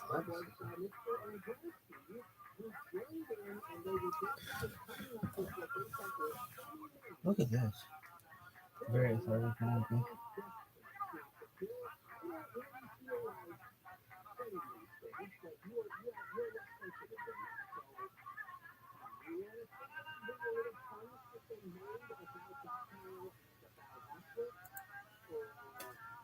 Fire, they get better tools because I accelerate by helping the company grow and acquire customers and all the other things that Shark does. This has a lot of problems. May I challenge you for a second, please? Well, I want to get to a place here. Sure, sorry. I'm out. I think you're gonna want to take that back. Well, let's see. This is what's next. This is the first container. Food for like a sandwich. Yeah. And it could fit a whole apple in there. So are they silicone sandwich storage individual like self? Yes. So Guys, let me basically, jump in real quick here. Look, one of the great traits of any good entrepreneur is resilience, and you certainly have shown that. But you also have inventoritis, right? Which is one of the worst traits an entrepreneur can have. Because you lost $77,000. You've got to solve the problems that are in front of you first. You would come in and say to Parker, we're shipping it, we've got these sales, we got cash in the bank. it's still in Buy by Baby. Just because it's in Buy by Baby, you would be telling us the numbers, right? I'll tell you the numbers. $8,500 in sales. How many units have we sold? Over 1,000. Over 1,000. Amy, I'm out. Sorry. Amy, are you doing this alone? No. Oh, well, of course. Of course. I completely love This bitch loves teaching her daughter really how expensive how this to be thing. creative and inventive. At the same time, when you come up with an idea, you perfect it. You make that one product a huge success, and then you go to the next. So I think you just have overextended yourself in every way. Great girl. So Your sorry. hair's all fucked up. I'm out. Got a bunch of flyaways. So I really admire what you've done, and I think just seeing the two of you stand here as a mother and daughter, it's just like amazing. You know, it warms the heart. I do think that you probably overextended yourself a little bit. Yo, dog. There's so many products in this brand that I don't quite understand what you stand for, right? And I do think there's an element of